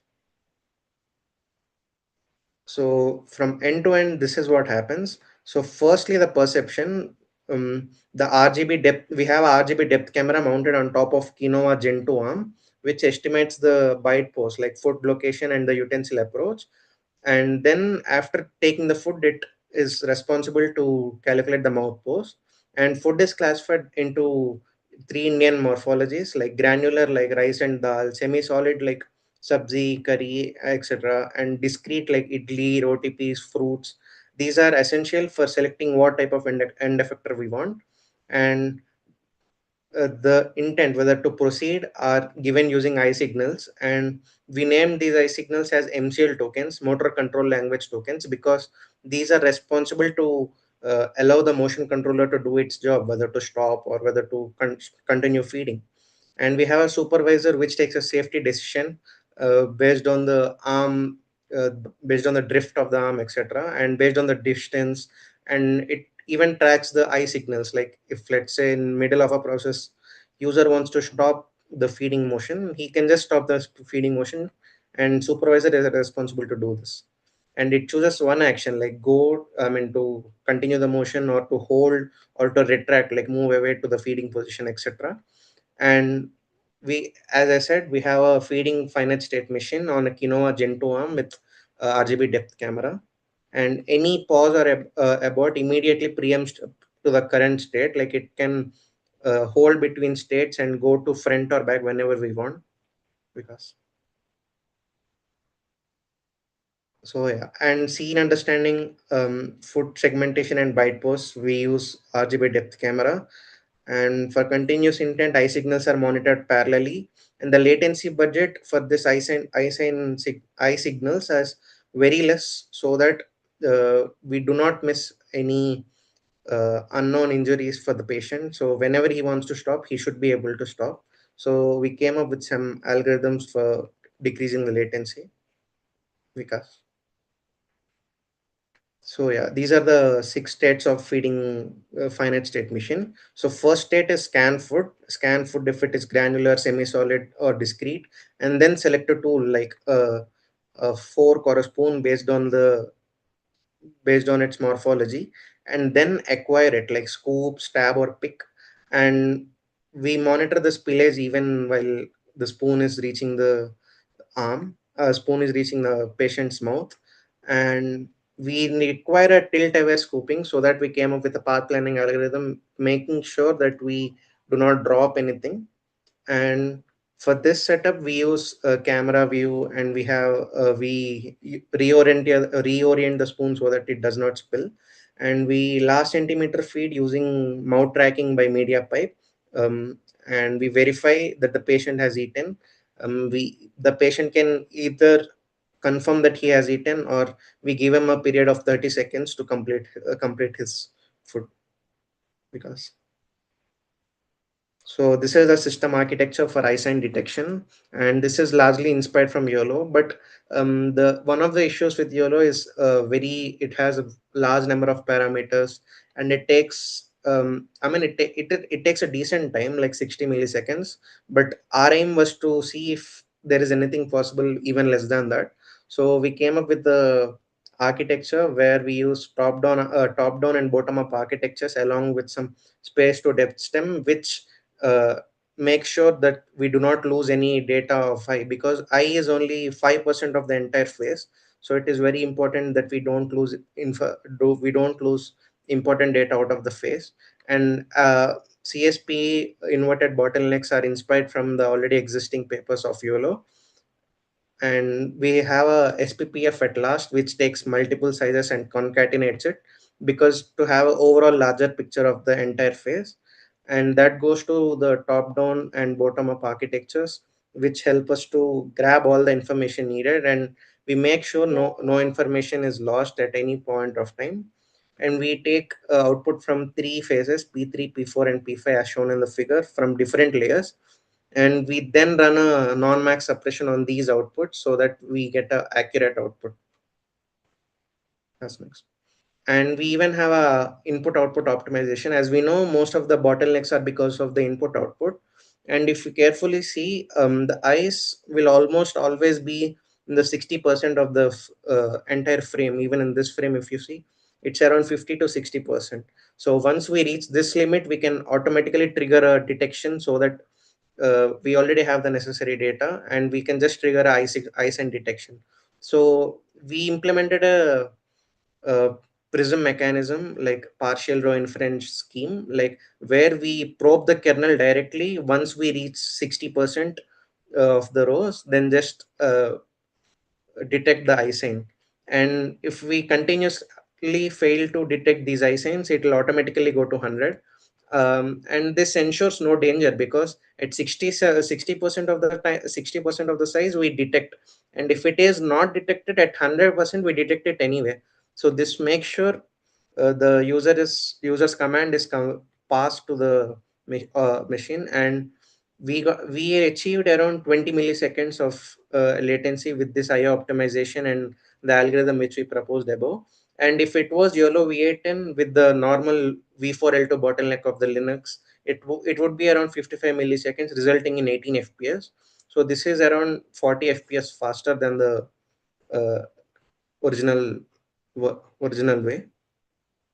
Next, Vikas.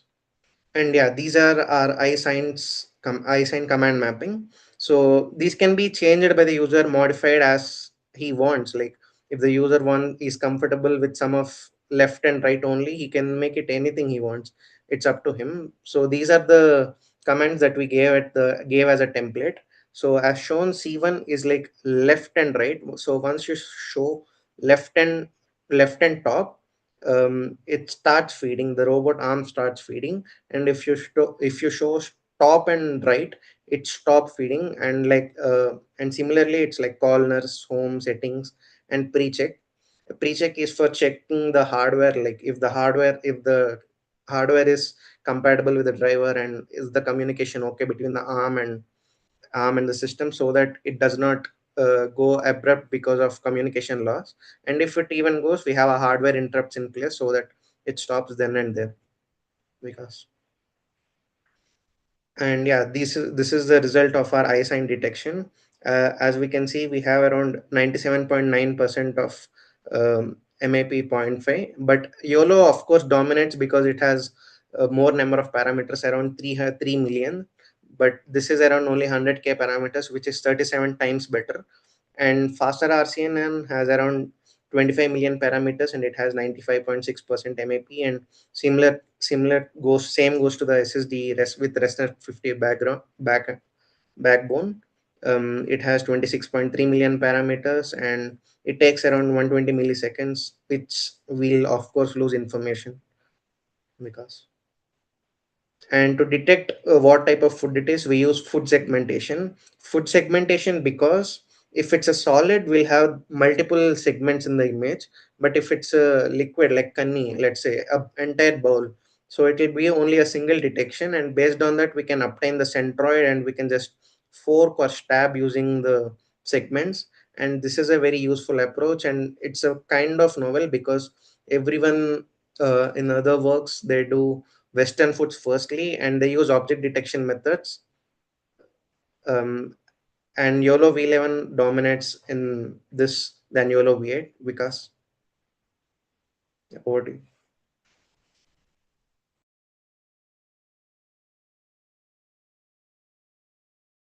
Vikas, you're muted, and we have 2 more minutes remaining. Am I audible now? Yeah. So our proposed feeding arm framework generates a smooth spoon tip trajectory directly in Cartesian space, which means we are not just commanding the arm to move between point A and point B, but we want the spoon end, which is actually interacting with the environment. So we want the spoon end to move between points. So that is the main objective here. And our main contributions are listed below. First one being the quintic interpolation for jerk minimized motion. And the reason for using quintic interpolation here is because generally people use either linear interpolation or cubic to move it to smoothen the trajectory part. So we take linear interpolation, it gives a constant velocity. So it moves between 0 to 1 in an instant. So this change in state is actually very fast. So you might spill food in between. So to avoid that, you can derivate velocity and get acceleration part also. But still, to smoothen the trajectory further, it's better to go for third derivative, which is jerk here. So which is why we use quintic interpolation. Second one being raised cosine scoop shaping for smooth bowl. And this is because the food it can be either solid or liquid. So when the spoon enters the bowl, it should be smooth to get the overall coverage of the food, right? So we use that here. And ease of recovery during level out phases. After scooping, it should not spill the food which it just got. So we have multiple phases. The motion is not a single one. We have different phases as it's listed here. One being approach, entry, scoop, level out, transport, and delivery. So as the entire journey is divided into small phases, it's easy to move between. I mean, easy to recover if some phases fails out, or can again start the process from start. So then fourth one being the phased pitch modulation for spill reduction. The spoon can't be in the same orientation. When scooping, it should be tilted a bit, and when again reaching the um, end user, it should be firm so the user can grasp a good bite of it. So these modulations are also being taken care. And finally, collision aware in kinematics. The meant is when moving between points, it should not hit the user or any objects nearby. So that environment awareness is also being taken care in our contribution.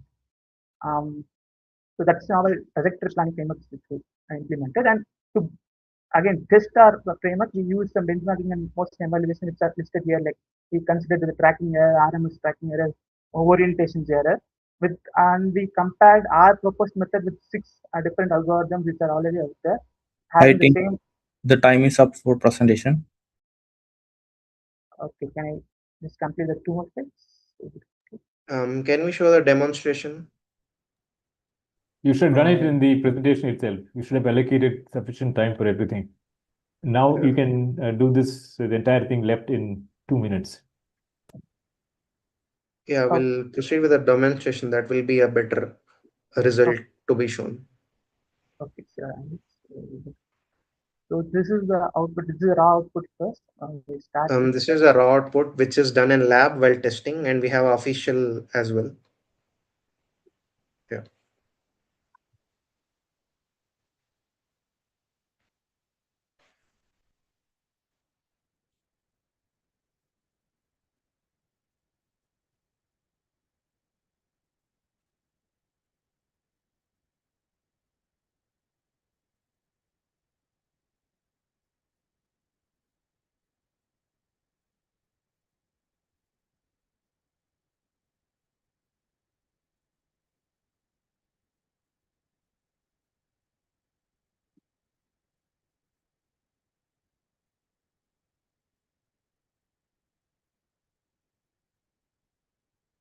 Because I think you can show the official one.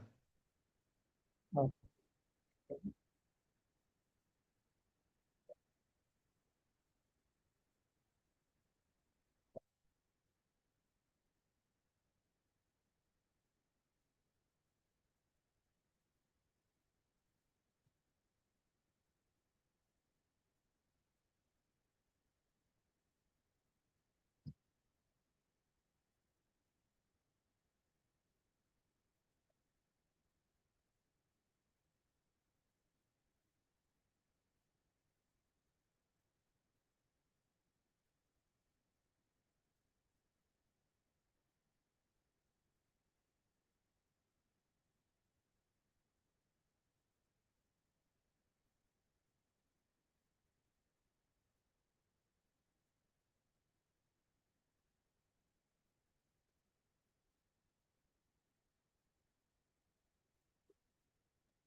This is feeding apple.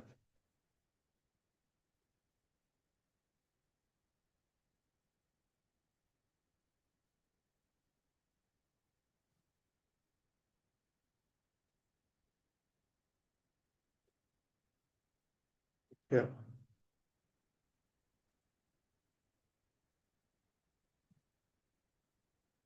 You can explain the future results, I guess, because. Do we have time for in the remaining part?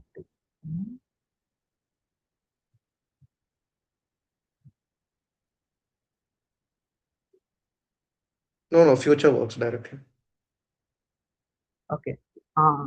So our features will be to replace the current manipulator with a cheaper one, because currently we use Gen 3 arm, which is too much costly. So looking for an alternative approach to use a cheaper one, and also integrating RL frameworks to the current feeding mechanism using adaptive food and transport and stuff. And finally, our current objective is to just feed the patient. So it can also in future we'd like to extend the platform to do daily assistance tasks like object handover, drink, and doing delivery steps and tabletop manipulation. So the main goal here is make assisted feeding more affordable, adaptive, and reasonable for broader home care robotics.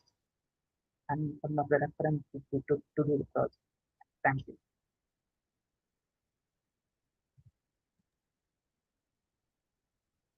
Thank you for the presentation.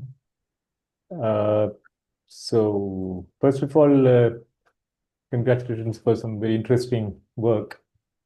I'm not sure if you've seen this Charlie Chaplin movie about the feeding machine. Yeah. You've seen it? Yeah. Okay. I think that is worth watching if you're in this kind of a project. Yeah, we watched it actually.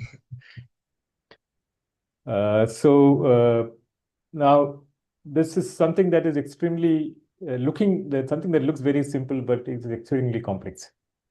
It is so complex that I think it's one of the applications that cannot fully be resolved at all.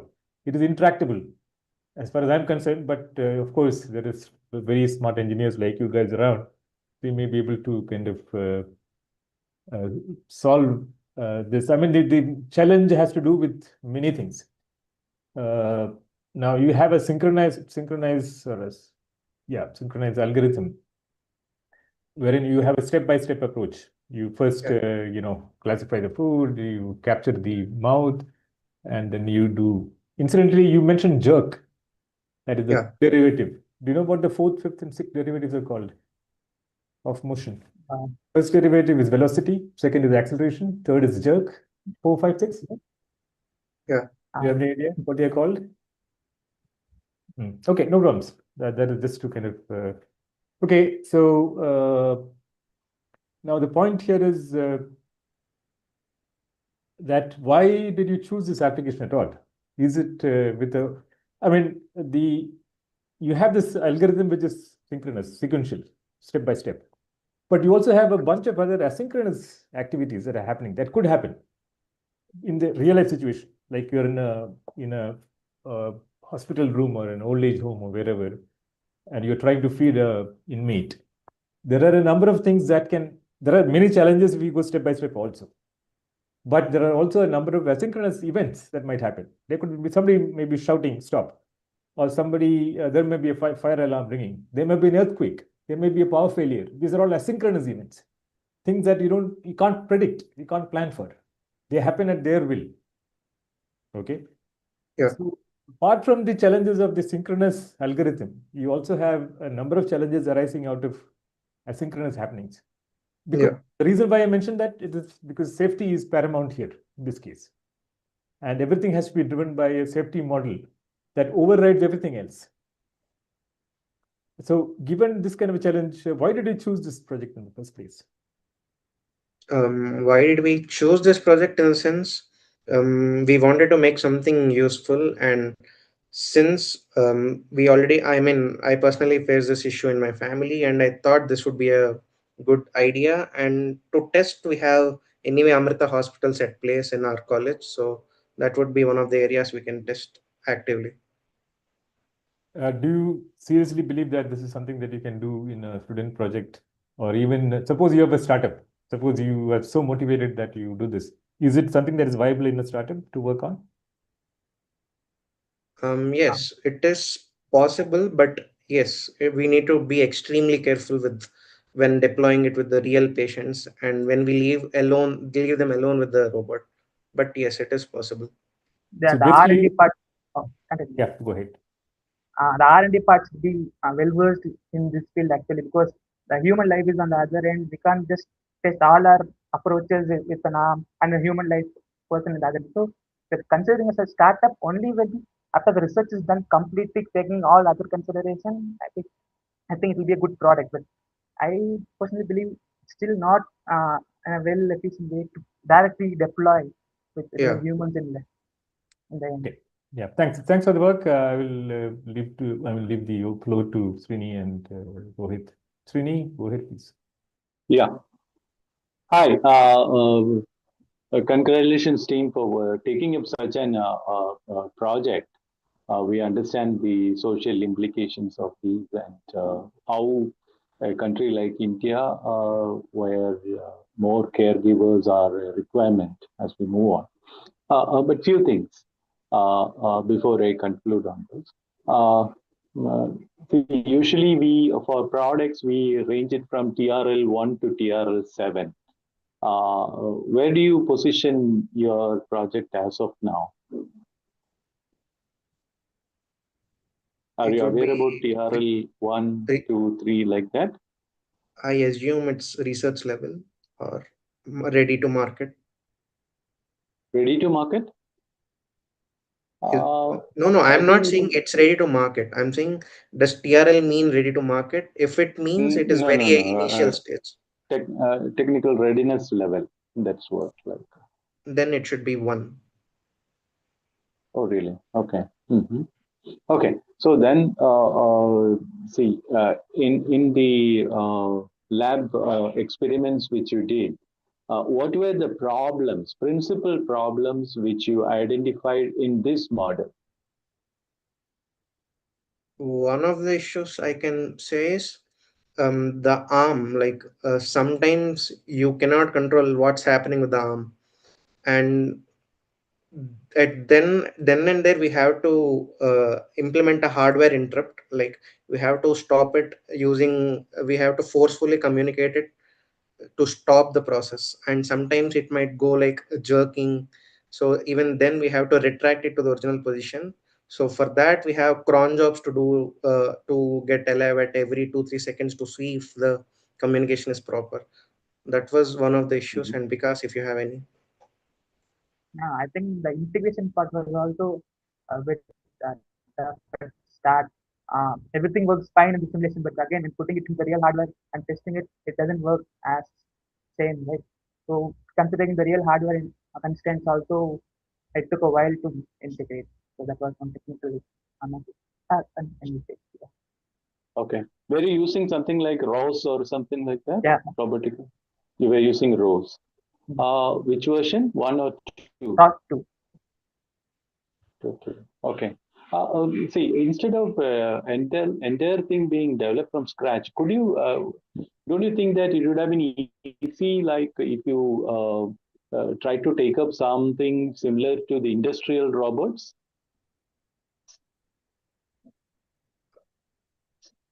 Sorry. Instead of developing from scratch, no, industrial robots, they do some of these jobs very easily. Pick from one position, put it there, identify, and those things it does very easily. Instead of developing the entire mechanism from scratch. Yeah, I mean, this project is already pretty costly. The arm itself costs around 25 lakhs, and we got it from the lab at our university. So we had to do it with the resources that we already have. That's fine. That's fine. When you move into what do you call a startup or something like that, it's always better to take something which the industry already have and try to customize it and bring it for the solution. That approach could have been much better instead of doing it everything from scratch, because all these robotic arm movements and all things, they're standard now. Okay. Anyway, congratulations and thanks for the good work. Good luck to you. Can I answer this? Kinoa is already a very established company that sells arms and we used Quinoa Gen 2 ARM for this project. Yeah, I got it. Yeah. Yeah. Anyway, thanks. Hey guys, congratulations on actually physically implementing something and proving out what you guys worked on actually delivers. Couple of questions from my side. Like you said, Kinova is a big robotics arm company, and they do sell specialized robots, including feeding robots and assistive feeding robots. Like, Yeah. what's your USP over their Yeah. customized So version? And like, I think these are that people, like you said, Western food and others have already been done on assistive arms for a while. Like, what are your additional work or USPs over any of those solutions? yeah. So if you see the Quinoa's existing marketing thing for the feeding thing, they have a very, what do you say? They have a very fixed path between the plate and the mouth. Like the user will be sitting in a wheelchair. The video is available in YouTube. The YouTube say user will be sitting in the chair, and the, what do you say, foot position is already there, and it will just bring in front of his mouth, and it assumes that he will eat. So it is very user personal. But in our case, the user can be in bed, or user can be in a wheelchair, but the arm should only face the user. That is our only constraint, and the foot location should be already informed to the arm. So that is one of our USP, like where the only dependents are not the user position, just the user facing and the foot location. And secondly, you cannot stop in between using that arm. I mean, they don't have health checks because uh, it has, as I said, it has only a fixed trajectory between the foot and the mouth. But here the user can stop whenever he wants. Like if he wants to stop eating because he might want to take rest or call a nurse, he can just do eye signal to do so. So that is one of our USP. And you guys mentioned that you guys trained on Indian foods and build your own data set. Do you have anything to showcase for that? Yes, we have around 5,000 images collected from RoboFlow, and we augmented them and we manually segmented each of them. To show you the samples, I think I have some of the samples. So You want me to? you guys created a data set on top of it, and you guys use that as your core data set for training. Is it? Yeah, yeah, yeah. Okay, that's all I had. Thank you. Yeah, so thanks, Srini and Rohit. So thanks for the work. So what do you see is the future of this? You mentioned that there are many challenges, including the price. Even if you think of replicating this, the device becomes quite expensive. Yeah. And of course, we are now nowhere near that particular production levels. Yeah. There is still a lot of R&D to be done. But what do you see as the future of your work? Future of our work could be, firstly, making the arm cheaper would be one of the work, and second, as you said, there are many asynchronous jobs also being done.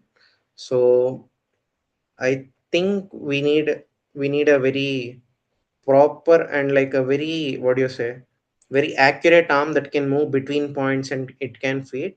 So one of the future works would one be making the arm lower cost, and second one would be, because since most of the motion is already dependent on the mouth, and we can use vision language models like to translate the motion controller to the given position, which would not cause any jerk that can be harmful. I would like to add one more thing with this. Apart from the technical aspects, I believe for this project or anything of this sort to continue in the near future, acceptance from the people is also something is required, because you are trusting a machine with your life. So if people are not accepting this way of feeling or assistance, it's of no use. So this is also one more thing to be considered. Yeah. Yeah, thanks for that. I think those are quite important aspects, and the human element is sometimes also very important. Now, if you take the example of children who are afflicted with some disease or condition, who are laid up, it is extremely important to have the human, the mother with the child. And it would be very hard to kind of think of a situation where the robot would be a better choice than the mother. So these, of course, we understand. But at the same time, I can see the applications of it because like Kerala as a state is becoming older and older. We will be having a lot more people who are going to be institutionalized. And at the final stages of lives, it's very possible that such devices would be quite useful to. I mean, they may be even more what shall I say, more so even cleaner bacteriologically, for example, than a attender who's kind of going around feeding everybody. So this might be a more sanitary kind of version of such a thing. Yes, Srini, please go ahead. Yeah, one more thing which I would like to add. Have you, has the team observed how a human caretaker provides food to the patient or the person? It is slightly different from the robotic structure. Actually, the human caretaker holds the dish in one hand and then feeds with the other hand. So we are slightly drifting away from that. Just curious whether that will be a better option. That's all. Thank you. For cost and implementation purposes, we chose this approach. But I think even if we have two arms holding holding the bowl with one arm would be, it could be easier. Yeah, it can be done. Yeah. Yeah. So thank you and best of luck for your future work on this. Yeah, thank you. And sorry for the extended presentation. Yeah, it's okay. No problems. Thank you, team. Thank you. You may now leave the call. We'll inform you about the results through mail. Thank you.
Can we move on to the next team? Yep. So we're running a bit late, so we can quickly admit the next Yeah, team. we can. The last one had a lot of discussion, so we will be ensure that. So the next project ID is IIA 2275. Just a moment. Just a minute. Is Srini in yet? Oh, is she not Srini, in yet? Yes, I think no. oh, Yeah, what happened yes, to Srini? yes, Yeah, yes. okay. Please go ahead. Yeah. So the next team is IIA 2275. The project title is Braille Decode, AI Braille Character for Recognition and Translation. Admitting the team now.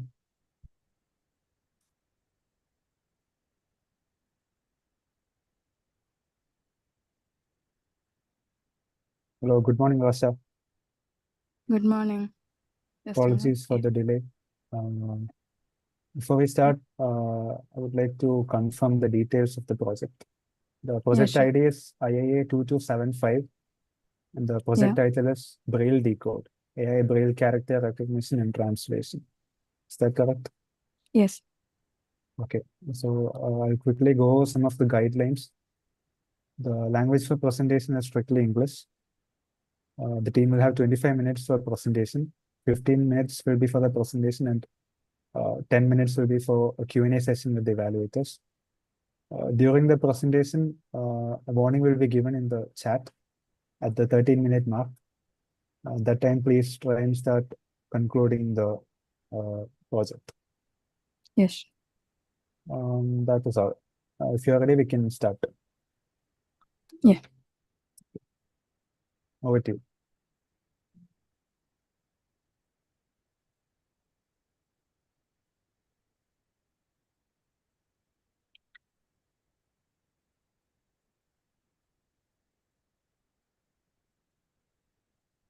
I hope you can see the presentation, PPT. Yep.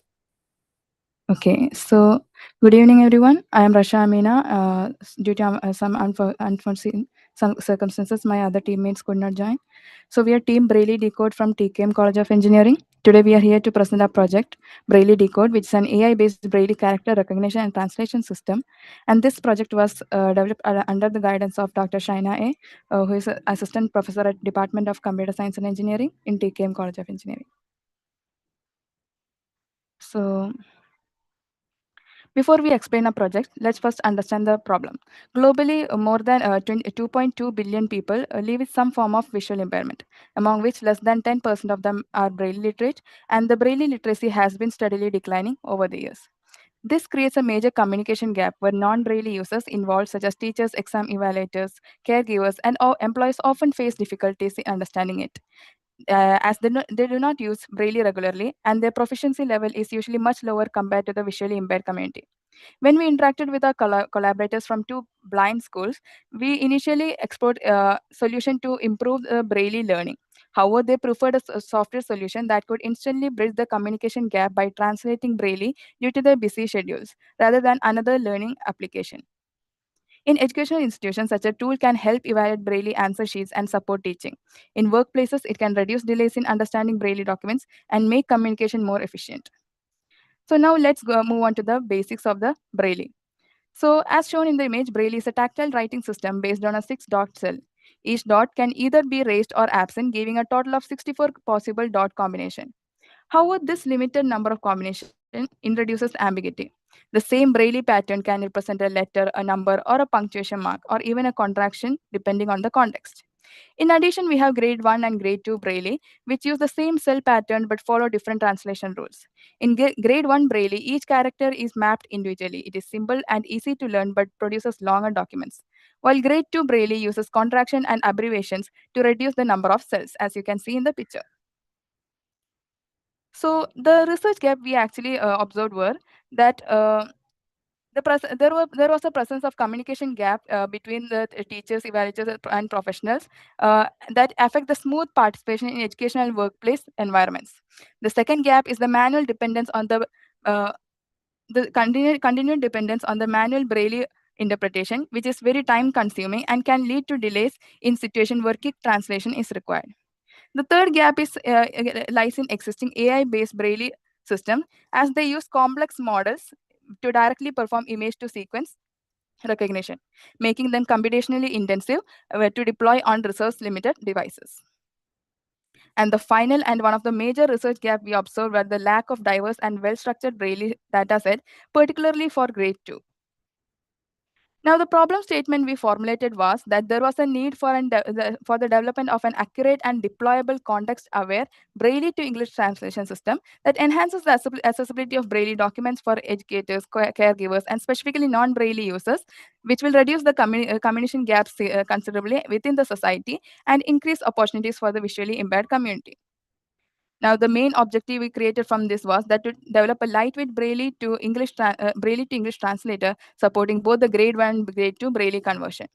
Now, the specific objectives are as follows: that we had to develop contextual based identification for grade 1 and grade 2 Braille and the recognition of its dot patterns. To integrate segmentation, classification, and NLP into a unified pipeline, and to design the Braille specific pre-processing techniques for improved accuracy. To generate the dataset for individual Braille cell classification, also to develop grade 1 and grade 2 dataset for Braille test generation, to ensure efficient and scalable translation, which is suitable for real-world use. Now, this project was carried out in the collaboration with Government Blind School Olasa, Kottayam, and Government School for Visually Impaired, Tirunelveli. The collaborators supported us in the dataset collection process and helped us understand practical aspects of Braille standards and conventions. Additionally, they also shared their insights about the challenges faced within specialized educational institutions, particularly communication gap between the visually impaired student and instructors. Now let's move on to the system design. As you can see in the picture, we first give a translation request through any scanner, camera, or any mobile phones, and the image acquisition takes place where we capture the image. This particular image is a Braille page document which is passed on to the segmentation module. In the segmentation module, we have a pre-processing stage which refers to the Braille page pre-processing, and with the that is, if the Braille page is rotated and all, we actually correct it. And then we have the segmentation, which will eventually give us extracted Braille characters. Here, the segmentation we use is a purely image processing technique. And then the extracted Braille characters are then undergo some individual cell-wise pre-processing, which have rotation correction and denoising and shift padding and filling. Shift padding and filling is mainly for incomplete dots. And then we have Braille single cell classification, where we actually map the particular extracted Braille characters into a Braille ID. These Braille ID are then built into a sequence as per their reading order. The Braille ID sequence is then given to decoder and embedding layer. But if we go through the workflow, we will go through the embedding layer where each of the Braille ID is given a word embedding, which will give more information about its role. And then it is sent to a by GRU layer, which depending on the context of its surrounding cells, the probabilities are again interchanged a bit. And after giving to the linear projection layer, we have the decision as to what role it plays. And with this role and the Braille ID sequence, we use the decoder to get a decoded text. And also the NLP module is then used to further refine the text. And then we give it to the user interface, and the user can either exit the app or give another translation request. So here what we are actually planning on to do is, rather than performing a direct image to sequence translation with one complex model, we actually decompose the problem into visual recognition and contextual sequence interpretation. Now let's move on to the implementation details. So as you can see, in the front end we have React.js, in the back end we have Fast API, deep learning we use PyTorch, model CNN by GRU, and LLM we have Gemini 2.5 Flash. Now in the datasets, first we'll go through Braille cell dataset. So this is an image of the Braille cell dataset. Here we have 15,264 high quality images, 64 unique dot combinations. Because as you have 6 dots, either one could be either active or passive. And depending on that, we have 2 raised to 6, that is 64 unique dot combination. And then we have augmentations, which refers to the rotation, blurring, and noise. And the source of this these characters are from sample collected at Government Blind School, Olasa, Kottayam. And then for the Braille sequence dataset, we have 99,500 plus sentence pair. Both have grade 1 and grade 2 translations. And the sources are actually the input sources from the internet only. And as you can see, we have the real text here, the corresponding Braille ID sequence. And based upon the real text and Braille ID sequence, the model was trained to actually predict the role which each of the Braille ID has. And then and here is the grade. Based on the grade also, the role is actually decided. Now, if we look at the workflow, first we have a client which can either be a phone or a laptop, and they use a camera or upload a picture which they already have in the local device, and then it is uploaded into the web browser, and through the internet it goes to a fast API, and by the fast API we come to the pre-processing and segmentation, where OpenCV is used for the pure image processing technique. And then we use the CNN cell recognition to get its corresponding Braille ID. And then the Braille ID is then sent to the ByGRU, so that or the sequence prediction stage, where we can get a roll tag. And the roll tag and the Braille ID is given to the Braille decoder, and based on what we set as grade 1 or grade 2, we'll get the Gemini, we'll get the decoder text, which is sent to the Braille 2.5 flash for NLP refinement. It is an API, and then we we send it back to the fast API, which will send back the translated text. Now these are the system requirements for the phone. For the phone, as an end user, we have processor quad-core equivalent, and then the RAM can be 5 GB minimum, or 68 GB is also recommended due to it only doing the image capture and uploading. And then for the camera, we have 5 megapixels for Braille capture, so that we can get high resolution Braille pictures. And then storage is 100 MB. And then the browser, you can use any of this. And then internet also has to be stable. GPU is also not required. And the laptop has also a similar system requirement. And then the server side, we can see there is an Intel i5 or i7 or Ryzen 5 or 7 plus. And then RAM is 8 GB minimum, and 16 GB is recommended. And GPU is also recommended. And then you can see the storage is also a little high. And then we have the OS, and internet is also required for the API access. Now, if we look at the result for the ByGRU model, we actually selected both ByLSTM and ByGRU, and based upon the comparison study we did, we selected ByGRU as with the 256 embedding size and hidden size as 256. We selected ByGRU, and the number of hidden layers is only 1. And then, as you can see, the training tokens accuracy is 99.98. Training sequence accuracy 98.6, and then testing token accuracy 99.96, and testing sequence accuracy is 97%. And the present recall and F1 are also given. And this is the rule-based decoder for grade 1. We have a similar decoder for grade 2. And as you can see, a Braille ID is given, a tag is given, and we use a decode grade 1 algorithm to give the decoder text. And this is the confusion matrix for the ByGRU layer. And these all are the roles which Braille ID can take: contraction part, contraction word, int cap, inlet, indicator in num, and then letter, number, punctuation, short form, space, etc. And in this video, as you can see, we are giving the Braille IDs. The model is predicting the tags, and then both these are used for the predicted text. But as you can see here, due to some problems in the segmentation or any other problems, here as you can see, the space is being actually neglected in some places. So for that, we actually used the NLP refinement module. Now, this is the overall integration. We start with the input image, and then we get the segmented Braille characters. And then we have the CNN output, which is the Braille ID sequence. Here is the rotation correction output, this is a pre-processing pipeline for the individual cell characters, which we actually designed. So this is the rotation correction.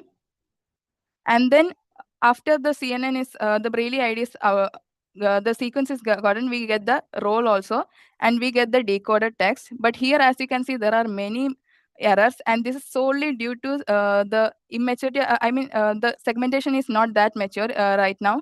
We are actually working on it. And then we have the NLP output. So you can see NLP, the green highlighted things are the ones which were corrected, and the red is the ones which are not corrected. And this is the demonstration. So first we'll select the grade and then we'll select the Braille page. So we run the segmentation module, and as you can see, we'll get a segmented Braille characters. Since it is an image processing techniques, it takes a little time. So we'll get the segmented Braille cell data sets. And then we have the classification. As you can see, each of these documents, see, this is one, like there's a convention in Braille dots that this is 1, 2, 3, and then on this right side is 4, 5, 6. So as you can see, it has correctly predicted 1, 2, 3. And then we go to the sequence prediction and decoding stage. We refine it with AI, and we'll get the output.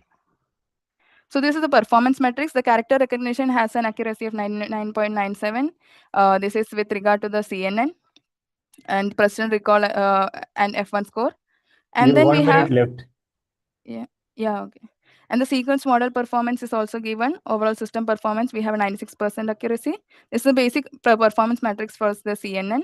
And we have chosen with, like, we have tested without or with rotation correction, and CNN and CNN only and CNN plus Mamba. And with regards to all these metrics, we chose the respective like models.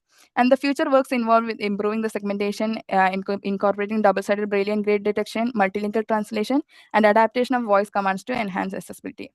So in conclusion, we actually built a Braille to English translation system which goes beyond the character recognition. It empowers visually impaired individuals with independent assisted education and also enables seamless communication through real-time translation, also provides a scalable foundation for future assistive technologies. Our vision is to actually bridge the gap between Braille and the digital world, making information more accessible. So thank you, everyone. So these are the group members of mine.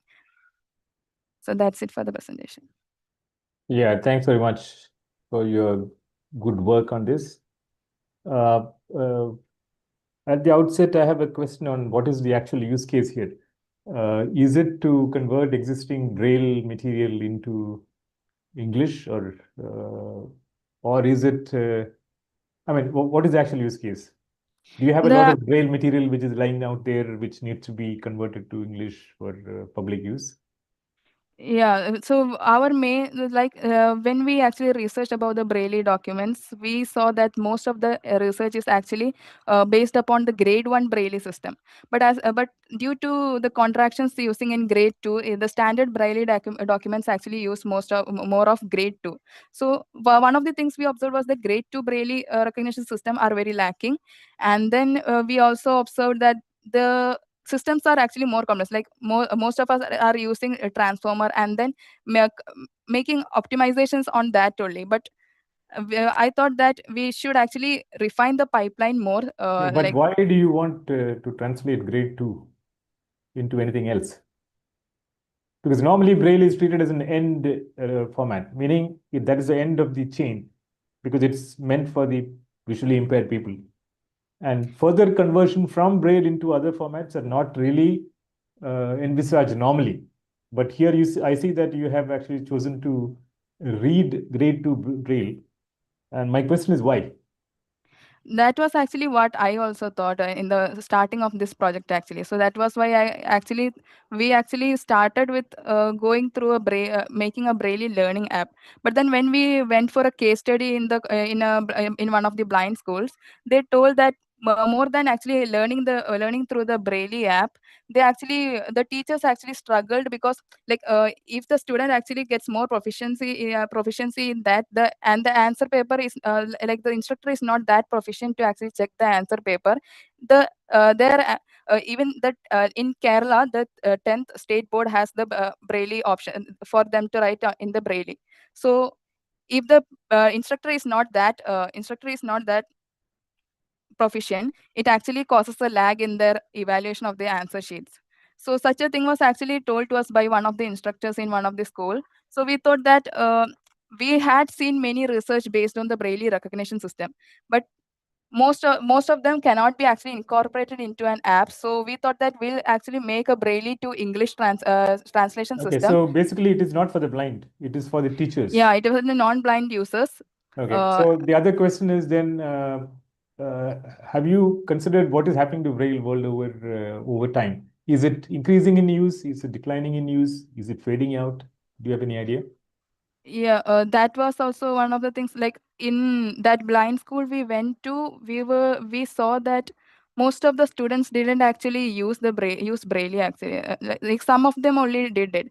More like we have the voice recorders and also they are also using it. But when they actually go to the their instructors and other professionals in this field actually told us, like one of the instructors, he was himself a blind person, and he told that when he is dealing with administrative documents, there are times when he has to write in braille so that he could actually convey his matter, uh, like if he has to fax it to someone else. So in that sense, when he writes the letters and the other person is a non-braille users, they have to give it to someone who knows braille, and it's a time lagging experience actually. Okay, for my last question, so you are aware that Braille is used on multiple types of surfaces, not just paper, not just cardboard, not just metal, but Yeah. plastic, glass, there are so many other. For example, if you walk into a lift in most Western countries, Yeah, there is up and down sign also. the number, all the numbers Yeah. are indicated with Braille. So that's on metal. Yeah. So your system, is it capable of, and look at the color. Suppose you have a black paper on which Braille is printed. That's quite possible. For the blind, it doesn't make a difference. The color is absolutely meaningless. But for Yeah. your app, you're going to struggle to find, kind of use it if the background color is something totally different, like black. So have you considered that? Yeah, actually that comes under the segmentation part. As I have told you, we use the image processing technique here, and that's because we mostly focused on the classification area. In segmentation, we tried incorporating deep learning, but although we have got partial outputs, it is not that robust. And the color thing you told, it also in segmentation there are many factors actually, lighting factors, and then this color differences, and also the skewness, the positions of the Braille dots, all these matters. So the partial outputs we got were due to we were not able to incorporate segmentation with all these factors actually. So the most of our research and this app, most of our research was actually based on this classification part. Okay. The app is not So that mature for that's the okay. That's segmentation. okay. So Srini, please go ahead. Yeah. Can you hear me? Yeah, sure. All right. Nice work. Good work from your team. Yes, Thank you. as Satish mentioned, we were also confused about the use case.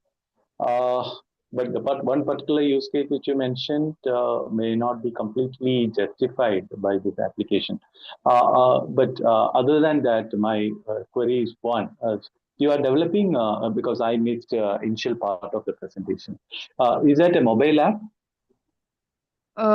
It is actually based on a web browser. It can also be incorporated into a mobile app. We are using APIs here, so through that. Okay, fine. So in the use case scenario which you mentioned, how is the teacher going to do the job? Take a snapshot, I mean, not the current one, let us say, in the mobile app itself.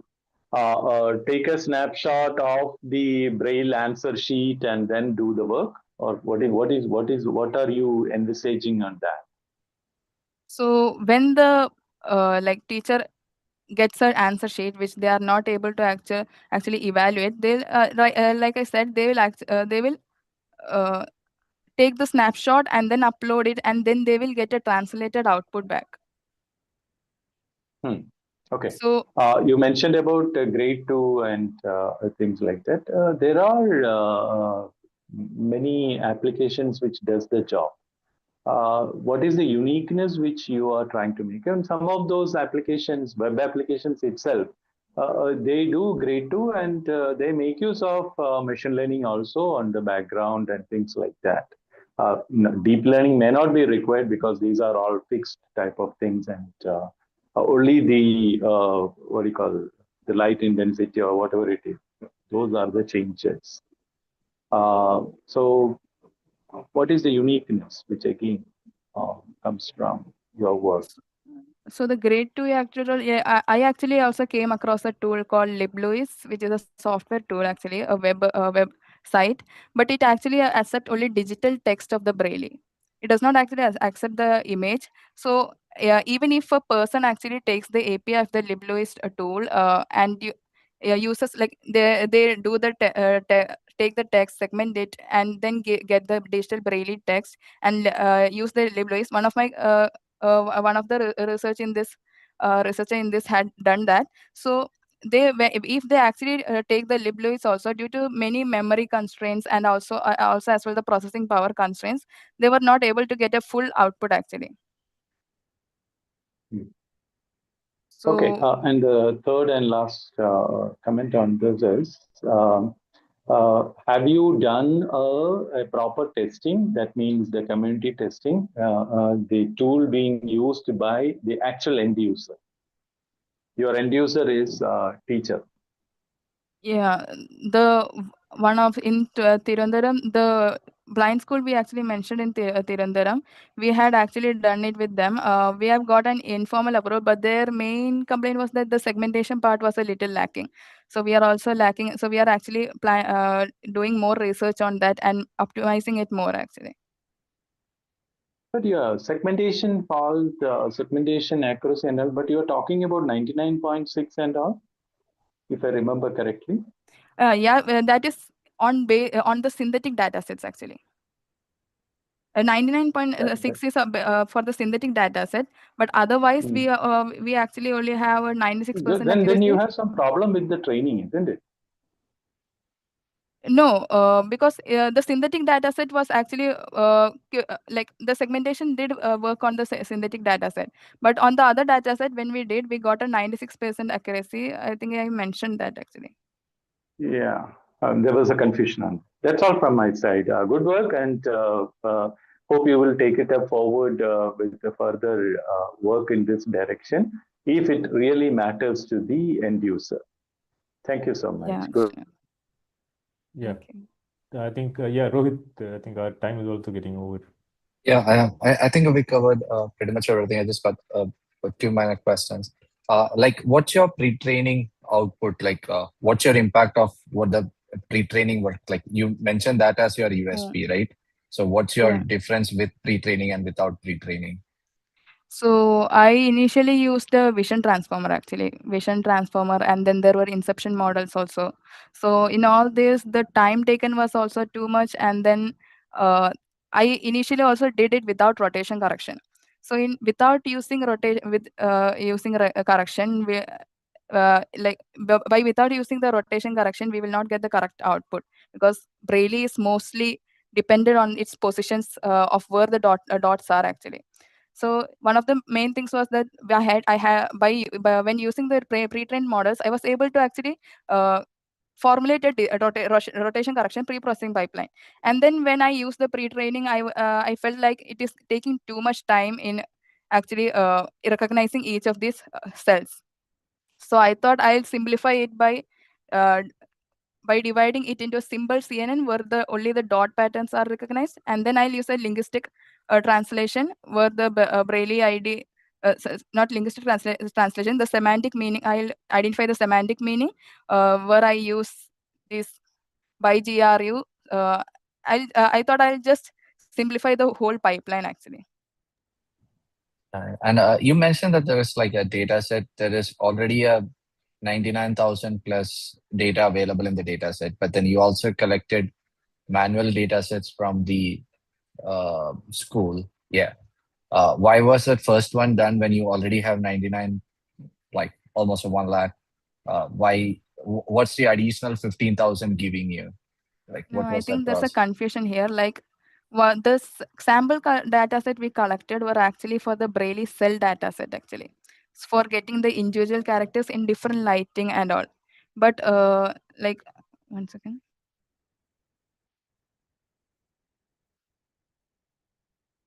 So and the sequence data set was actually to train the model and on finding what role the Braille ID actually plays based on the surrounding things. So the difference between both of them, the sample was actually collected for the Braille cell to recognize how the Braille cell will be in a paper and all. But the sequence dataset was actually to find what the contextual meaning of each Braille ID may be based upon the sentences and all. And that was not a data set that was available publicly. No. The cell data set. No, the cell dataset, there was one which was actually digitally, in Kaggle itself, it is there. It is actually digitally created. But based on only that, we cannot actually train the model, since we are actually training it for making it, we are training it for identifying the cells on a paper.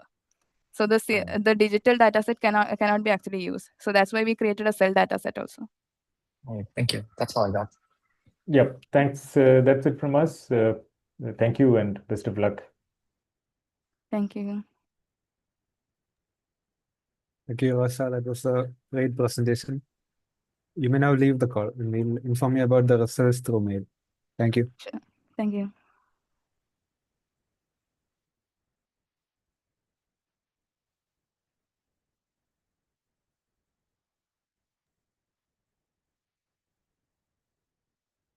I hope the breakout room is okay.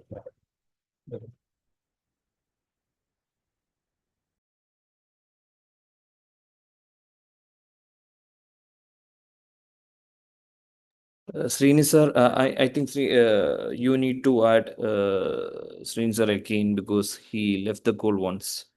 Can you please check? Yes, that's Okay. it. I'll do it. Yeah, that's what. Is Okay, the option okay, thank available? you. Okay.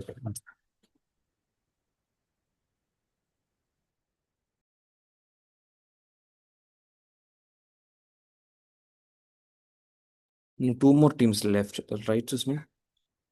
Yes, two more teams.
Is this the last one? No, there's two more teams. Oh, two more. This Okay, and we one, are past it. Okay. Yeah, I think we are running more than half hours. Yeah, okay. We can let them in quickly. But first, the project ID is IIA 2203. And the project title is Vision Aid, a speech-driven, scene-aware AI system for assisting visually impaired individuals. I'll repeat the project ID once again, IIA 2203. Hope we can let them There was in. one in between, no? What happened to that? There's Which another one, one sir? called, what is it called?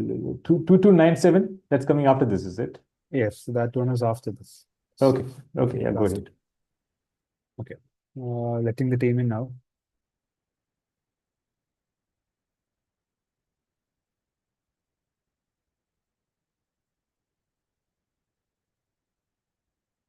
Hello, team. Hi. Hi. Welcome to the final round of the InApp-IEEE Student Project Awards. Thank you. Thank you, Krishna. Before we begin, I'd like to confirm the project details.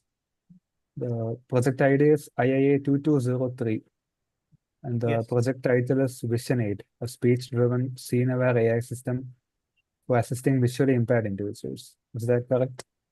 Right. All right. So before we start, I'll go over some of the guidelines. The language for presentation is strictly English. The team will have a total of 25 minutes, of which 15 minutes is for the presentation, and 10 minutes is for the Q&A session with the evaluators. During the presentation, a warning will be given in the chats at the 13-minute mark. At that point, please try and start concluding your presentation. And all the team members are expected to have their camera switched on throughout the entirety of the presentation. That is all. If you're ready, we can start. Yeah, I have a question. This is Satish from the jury. Exactly at what state is this project? Is it on paper as a design, or is it somewhere down the line? Can you start with that, please? Yeah. So what we had initially thought of. No, exactly where you are right now, not thought of. Yeah, like we have implemented the entire thing. So it's all And completed. It is completed as an implementation. I mean, there is always a scope for future improvement, No, but that's yes. okay. That's okay. That's okay. So you're Yeah. saying it's complete. Yeah. Right? You'll be able Yes. to demonstrate that with the code. Right now, we do have a demo for you for Okay. the final. Go ahead. Yeah. Go ahead. Go ahead. Yeah.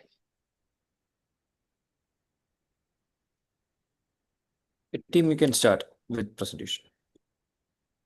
Yeah.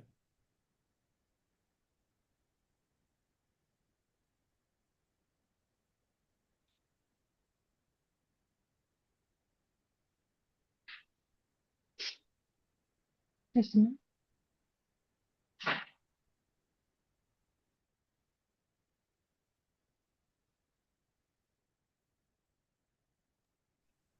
So is the screen visible? Yeah. Okay. So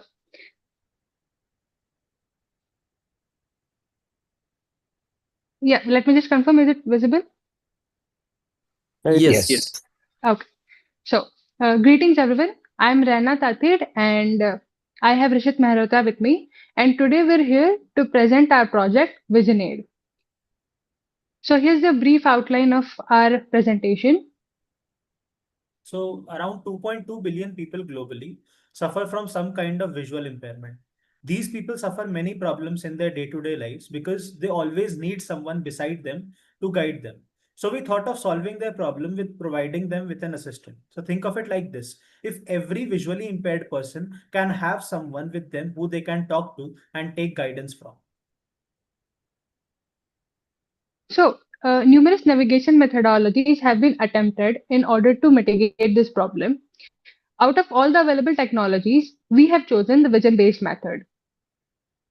So as you can see, what we are trying to do is that we are trying to provide our users with a first of its kind robust assistive system with step-by-step navigation guidance along with scene awareness as well as path planning, something that nobody has been able to build yet. So here's our solution. We call it Vision Aid. So our system works like any other smart assistant like Alexa or Siri, and you wake it up by saying, "Okay, Vision." Once the wake up is done, the pipeline begins and the user gives the speech input, which is then stored in text format post transcription using Whisper ASR.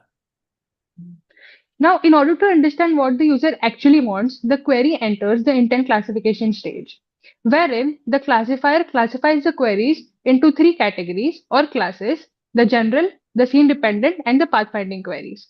And for this purpose, we had fine-tuned the BERT model on 9,000 plus samples of our own in-house data set. So as you can see through the examples, a query that does not require scene awareness at all has been classified as a general query. A query that requires scene awareness but does not require path planning has been classified as a scene dependent query. And the query that requires path planning has been classified as a pathfinding query. So the general and the scene dependent pipeline help our system make a complete project for the visually impaired. Let us move to the heart of our vision aid system, which is the pathfinding pipeline. So the pathfinding pipeline starts with the processing of the user query. We process the user query to extract the target object using Spacey, which is an NLP toolkit library. Once the target object is extracted, it is then fed to state-of-the-art object detection model YOLO 12. Now the object detection model takes in the video input and compares the classes of the video input objects that are present with the extracted target object in order to check whether the target is actually present in the video input or not. So if the target is not found, the system falls back to the scene dependent pipeline. And if the target is found, we proceed with the best frame. Now let us first understand what a best frame is.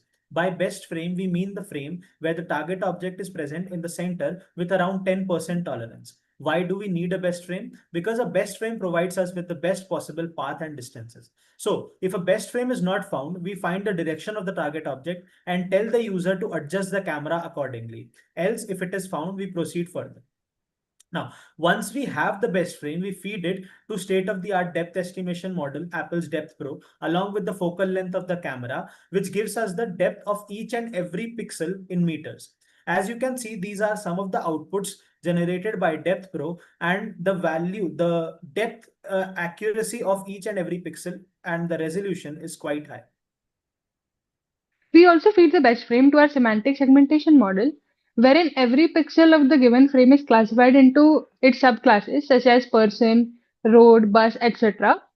And using this semantic segmentation, we can further find out the walkable mask.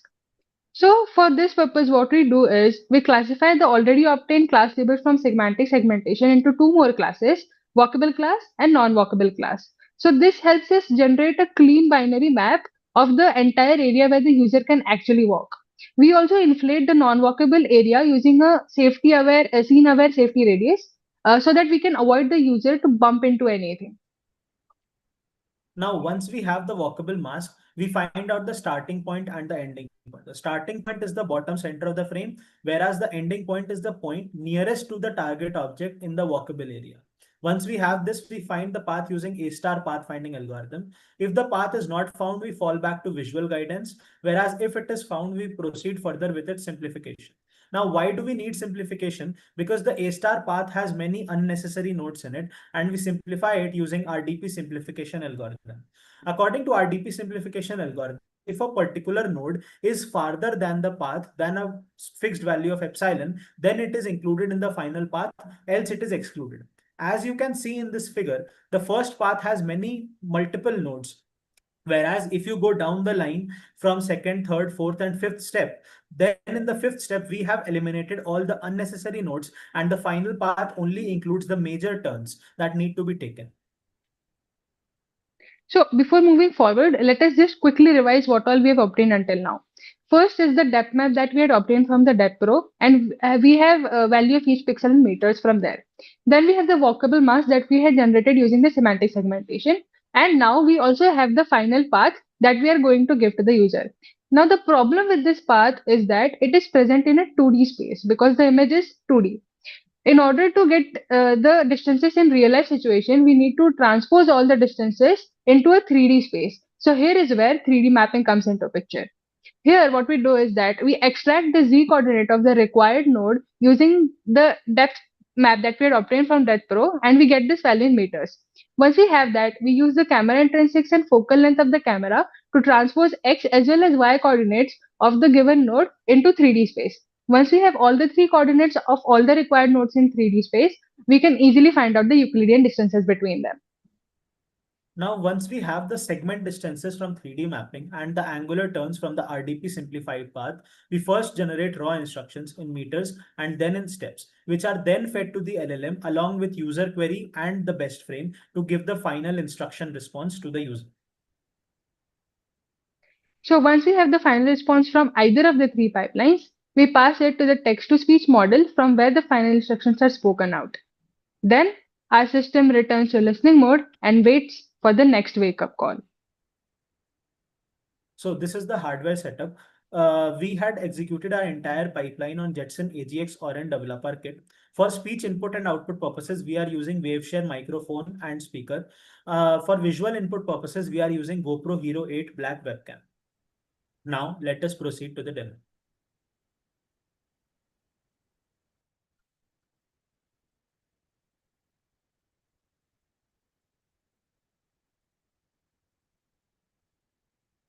Okay, Vision. Let me find the person near me. Here the query is being given about the obstacles that I may encounter in the path.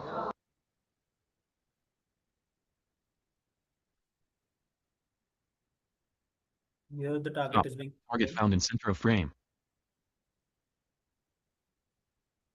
Walk forward 5 steps, being aware that there may be obstacles in your path. Next, turn to your left by 67 degrees and walk forward 2 steps. Please note as you move, there is a large chair covered with plastic wrapped clothes to your left side and a long table. On your right after these 2 steps, turn right by 64 degrees and walk forward 6 steps as you proceed. There is a stack of boxes or equipment directly in front of you that you need to avoid. It is situated slightly to the right side of your path. After passing this area, turn right by 82 degrees, then walk forward 5 steps. Now, you are very close to the person. You are trying to reach. The obstacles in this space include the covered chair, the long tables on either side, and a stack of items in your way. Before turning right, walk slowly and carefully around these to ensure you do not bump into anything.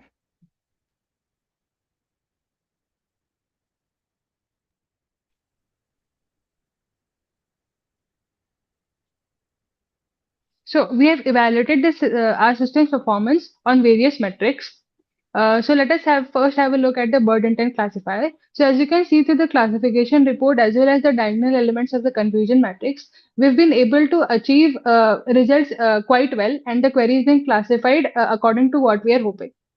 We have been able to achieve an accuracy of 98.27%, which is quite high. So we have also evaluated our pipeline on a data set of around 50 plus videos which were shot on our campus. So we evaluated multiple parts of the pipeline. We compared the generated walkable masks with the annotated walkable masks, and we obtained a mean IOU value of 0.829, which is quite high in comparison to a good IOU value, which is considered to be 0.75. Also, we obtained a mean accuracy of 95% on it. We also evaluated the path distances that we generated and got a mean absolute error of 0.073 meters and an accuracy of 97.5%. We have also evaluated the quality of the path that we had generated by comparing the raw HR path with our own RDP simplified path. So as you can see to the table, the path linear turn count for our RDP simplified path are much lower than raw HR path, which means that we have been able to provide more human-friendly instructions, and the path was more human-friendly. The description entropy is the information that is required to communicate the final instructions to the user. So as you can see, the description entropy for our path is also lower, which means that we have been able to provide more concise verbal guidance. We have submitted patent for our project, and we have received the first information report upon which we are currently working on. And we have also submitted this paper in the AVSS 2026 conference, wherein our paper has been accepted. So now let us have a look at some of the limitations of our project. So one of the assumptions that we made was that there is only a single target object present in the frame, because if there are multiple target objects present, then the one which is there in the center of the frame will be treated as a target object, which might not be the case always.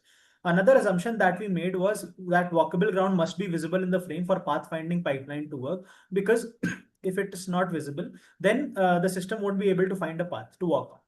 Another assumption is that there is no obstacle between the user and the starting point, because the starting point is not exactly the point where the user is. There is a small distance between that. So we also tell the user to be aware of any obstacles that he or she might encounter in that small area, because that region is not visible in the camera frame.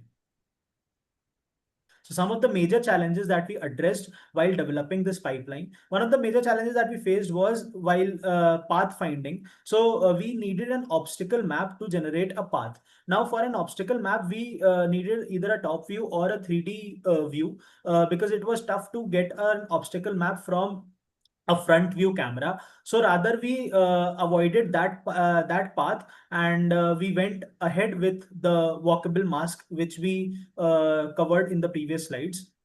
Another major challenge that we faced was that after we found the path that was in 2D space, we had to transpose it into 3D to make it human feasible. Also, for as when it comes to the depth values, the previous depth estimation models actually gave values in relative scale, but Depth Pro gave values in meters, and therefore it was easier and accurate to convert them into path distances.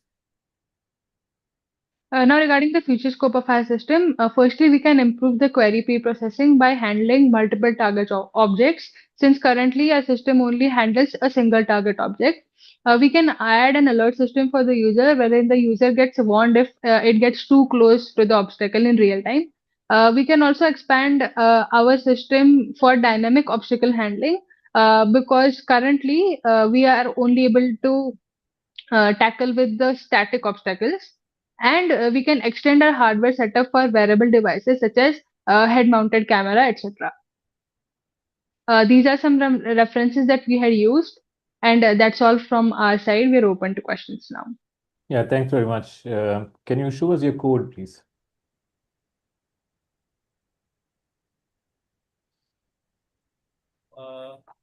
Yeah, just.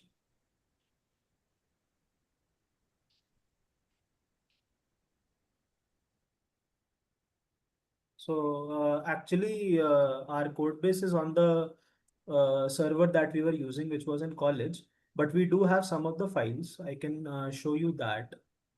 So if you don't have the whole code base, then there's no point in looking at the code. What are the hardware? You mentioned that there's a camera, there is your, what is that, Jetson AGX.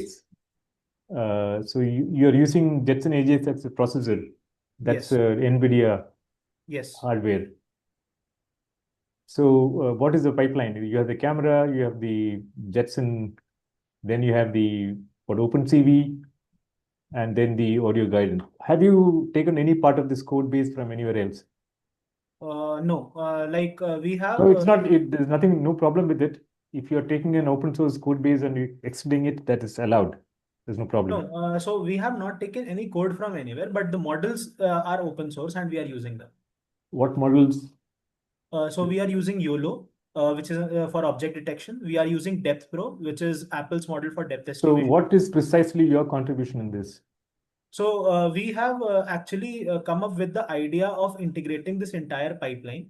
And another thing is that the major contribution here is that getting this entire thing together, because anything which is existing right now is we don't have step-by-step navigation guidance along with obstacle awareness.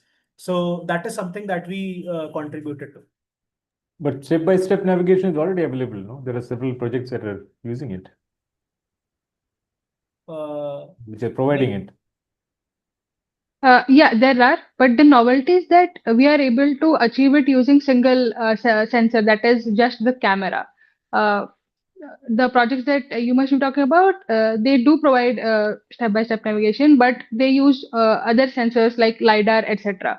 Our novelty is that we've been able to provide this entire pipeline, entire step-by-step navigation for every case handled using single sensor, that is only one camera. Okay, thanks. I'll pass it on to Srini, who's the LiDAR expert here. Hi. First of all, I am audible, right? You can hear me? Yep. Yes. All right. Okay. First of all, good work from you. Good attempt on these things. Few things. One is about the instructions which you give. 82 degrees and all. For human, it is very tough to do 82 degrees, 62 degrees and all. It should be steps only, right? 5 steps forward, 4 steps right. Yes, that could be much possible. Even the vacuum cleaners and all, which work with the lidars, they do things in a much better way with the steps or the rotations which they have to do. But for human, I feel it is very tough. Your inspection set of 62-degree. What is your comment on that? Sir, we have a safety margin therein. A human can easily understand an approximate 45-degree or an approximate 90-degree, right? So that is why we kept Even it. when for the blind person, 45 and 90 is tough. Right, sir. 45 and 90 are relative. Okay. Sorry, sir. Relative, I didn't understand what because it depends upon the position where you are standing, and then yes, sir. So how do that you we are handling. identify? How do you identify? How do a human identify 45 degrees? Human, I mean, a blind person, if you close your eyes and then you are asked to identify a 45-degree, you cannot do. Usually, I consider myself a partially blind because I've been using spectacles from the school days. Okay, so for me, closing my eyes and identifying 45 degrees is tough. Even 45 degrees is tough.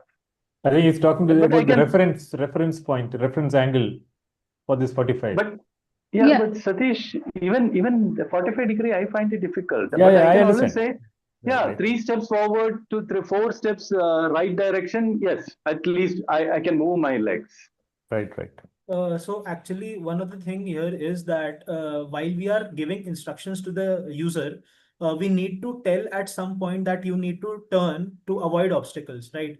So we need to give some guidance where we need to tell the user that you need to turn. Correct. Perfect.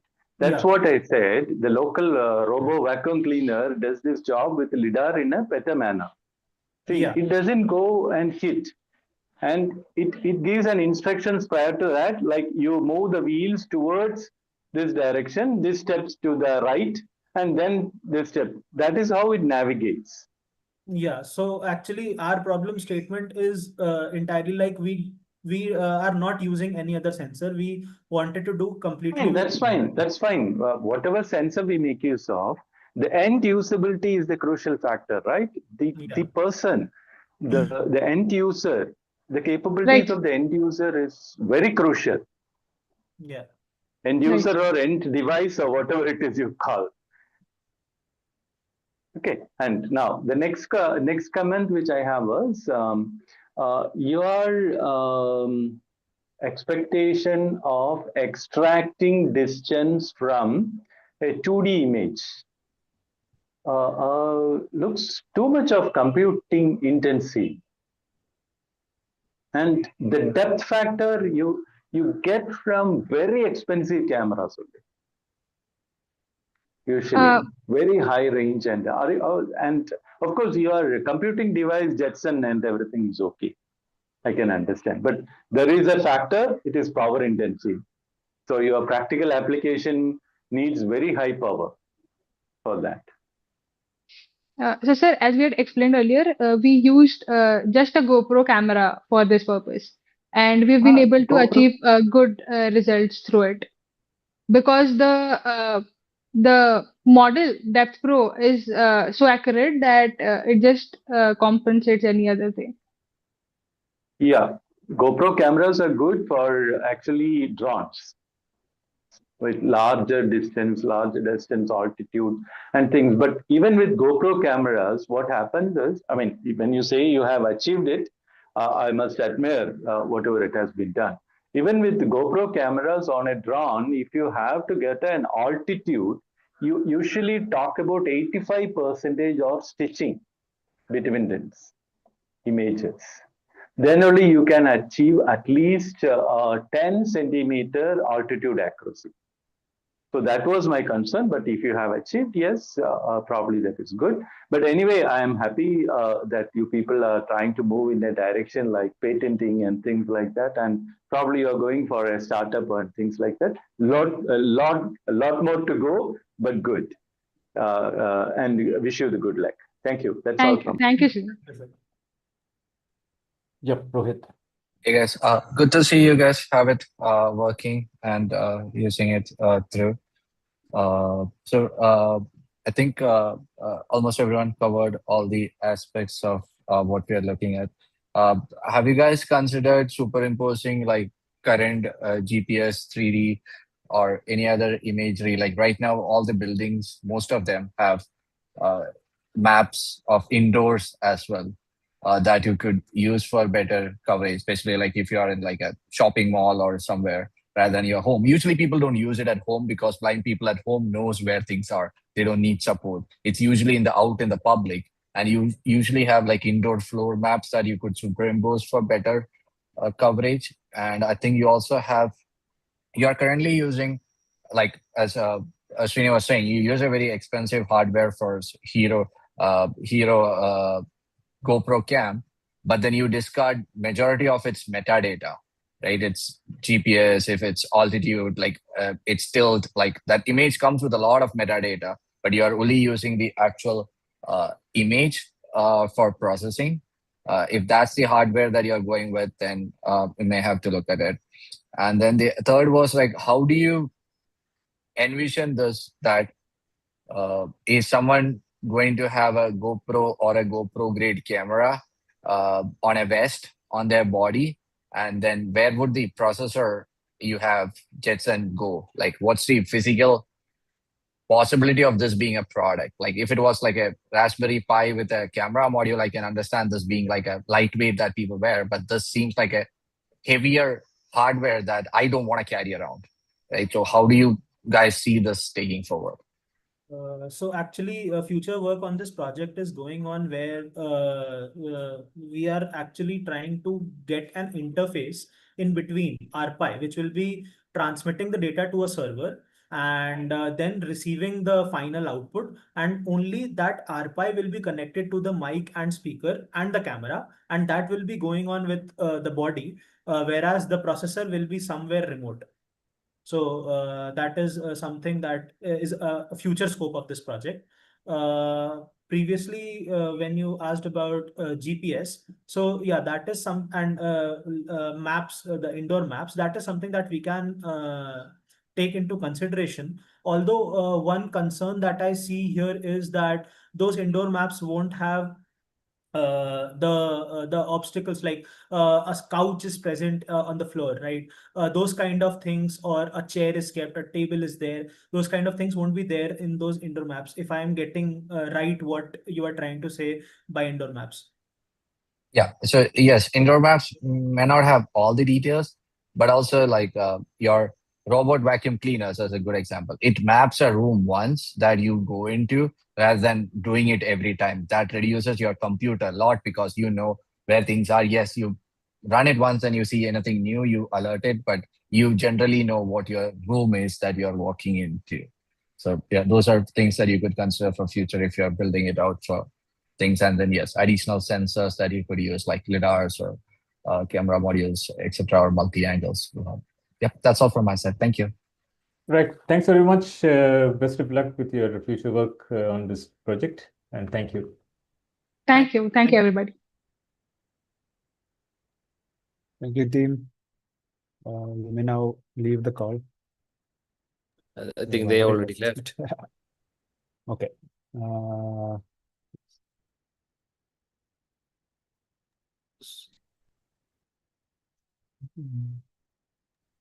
So this is the breakout room.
Yep, let's go on.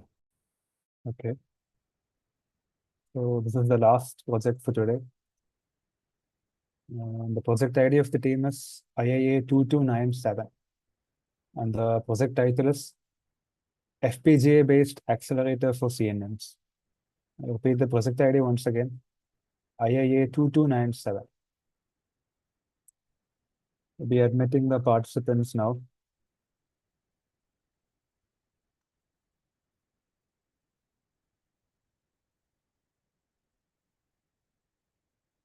Hello team, good afternoon.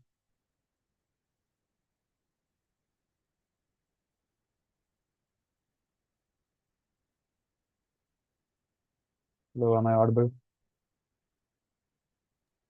Yes, You're yes. audible to us. Yeah. Okay, welcome to the final round of the InApp-IEEE Student Project Awards. Before we begin, I would like to confirm the details of the team.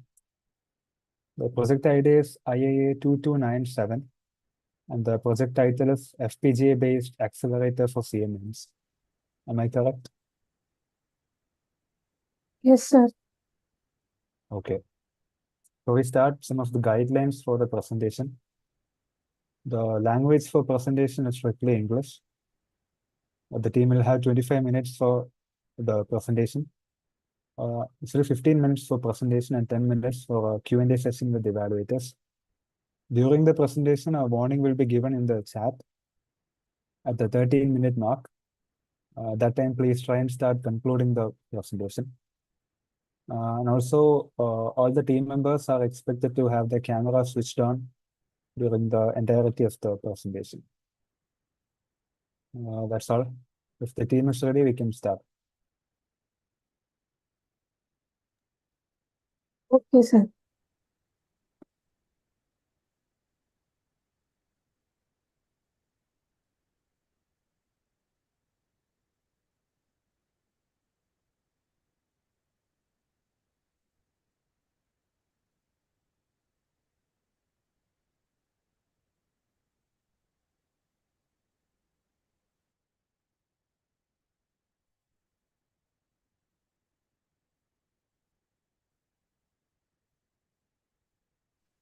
I'm not able to hear you. Sir, is it audible? Yeah, now I can hear you. Yeah. Good morning, everyone. Joji, with my team here to present our project topic, FPGA-based accelerator for convolutional neural networks. Line of the presentation we are going through now. Deep learning is revolutionizing vision, and convolutional neural networks are one of the widely used deep learning techniques used for vision and recognition tasks. They act as the brain behind the modern image recognition tasks, but it is very much computationally heavy. The convolutional layer consumes too much time for the execution as it is required to process the complex data sets, the RGB images, etc. So here comes the need for an accelerator. The accelerators are usually able to handle the intensive tasks. The GPUs can do it, but it is much more power consuming and it is costly. Hence, we arrived to the FPGA boards, which are energy efficient as well as enable low latency. So our FPGA board is the Pink Z2 board, which is of the family Zinc 7000 SoC, which has a chip on, which has a processor in the board itself, which acts as the CPU of the board. Our project focuses on developing a dynamic multi-kernel CNN accelerator to efficiently process high-resolution data sets. We will have two modes, that is the 3x3 mode and the 5x5 mode, where in the 3x3 mode, we will have 3x3 kernels, which is the filters, and in the 5x5 mode, we'll have 5x5 kernels. So the problem statement is that, as I said earlier, the CNNs are computationally intensive. The execution time for the convolutional layer is much more and the resource requirements are also high. The standard processor will only fetch the data sequentially, and it leads to heavy time consumption. Here comes the FPGA-based platforms. It has the programmable logic which utilizes the spatial parallelism, which combines a programmable logic with an ARM processor, enabling the hardware-software co-design. So the challenge was to develop a efficient FPGA accelerator that bypasses the CPU memory bottlenecks, supporting varying kernels. So the project objectives are to accelerate the CNN operations using the hardware-software co-design. So in the FPGA board itself, we have the processing system as well as the programmable logic. Incorporating both, we can accelerate the CNN process compared to the CPU ones. And we can have the multi-kernel architecture where we have 3x3 and 5x5 filters supporting the accelerators. We have a high-speed data streaming using the communication protocols AXI-Lite and AXI-Stream plus DMA interfaces to bypass the CPU memory bottlenecks. We also had a comparative analysis of the results got by the pure software baseline as well as FPGA accelerated ones. So this is the methodology of our project. We started the project with model training, where we trained a customized three convolutional layer CNN model with the cat versus dog dataset from Kaggle in Google Colab, and we extracted the weights and quantized it from float 32 to in date using the Q1.7 fixed point and to suit the FPGA hardware. Then we executed the pure software baseline that is a CNN completely in the ARM processor of the FPGA board and established the performance. Then we developed the multi-kernel multiply accumulate tree and the dynamic line buffer in the Vivado software using Verilog. Then we designed the custom convolutional 2D IP and connected it to the Zinc board via AXI-Stream and DMA controller in Vivado. And then we generated the bitstream and .hwh files and uploaded it to the Jupyter notebook of the board using the IP of the board itself. Then we analyzed the result, the speed up between the CPU baseline and the FPGA board accelerator. This is the architecture we used in our project. We'll have an input image, an RGB image of a cat or a dog, and then we'll have 3 convolutional layers, which will, from the first convolution, it will have 32 channels, and from 32 channels, it will go to 64 channels, and then to 128 channels. We'll be giving 128 into 128 image size with 3 channels, that is red, green, and blue. And after the convolution, the max pooling, that is the downsampling happens, and it gives a 1D string, which is the flattened layer, and then it goes to the dense layer, and using the sigmoid function, we get the output between 0 to 1. If the output is less than 0.5, it is cat. It is predicted as cat, and if it is greater than 0.5, it is predicted as dog. So in the pure software baseline, we have the ARM Cortex, dual core ARM Cortex A9 processor, which performs all the tasks like image formatting, convolution, pooling, flattening, dense layer, etc. In the software baseline, the data are fetched sequentially, and it takes a lot of time. In the hardware software co-design, we have the software as well as the hardware cooperating to each other. The software will act as the manager and the hardware will act as a slave. So the software, the CPU scales the images, loads the weights, biases, and using the DMA, the image, the pixel values of the image is given to the hardware. The FPGA acts as the math engine, and it gives the output of 25 multiplications done parallelly and added together to achieve massive acceleration. So the constraint, coming to the data quantization, the constraint was if it was a 32-bit floating point math, it would be consuming a massive resource, and it would take much more time than the integer 8-bit integers. So we quantize the weights to 8-bit fixed points, which resulted in reduced memory by 4 times, allowing the weights to fit in the internal registers of the FPGA, like BRAM and the LUT RAM. It enabled the use of small DSP slices, which are the mathematic logics of the FPGA, instead of complex floating point units. So the ping code is of the family Zing 7000 SoC, and it has a processing system as well as a programmable logic. And the entire CNN is executed on the ARM processor in the software baseline, and it had a high latency greater than 180 seconds.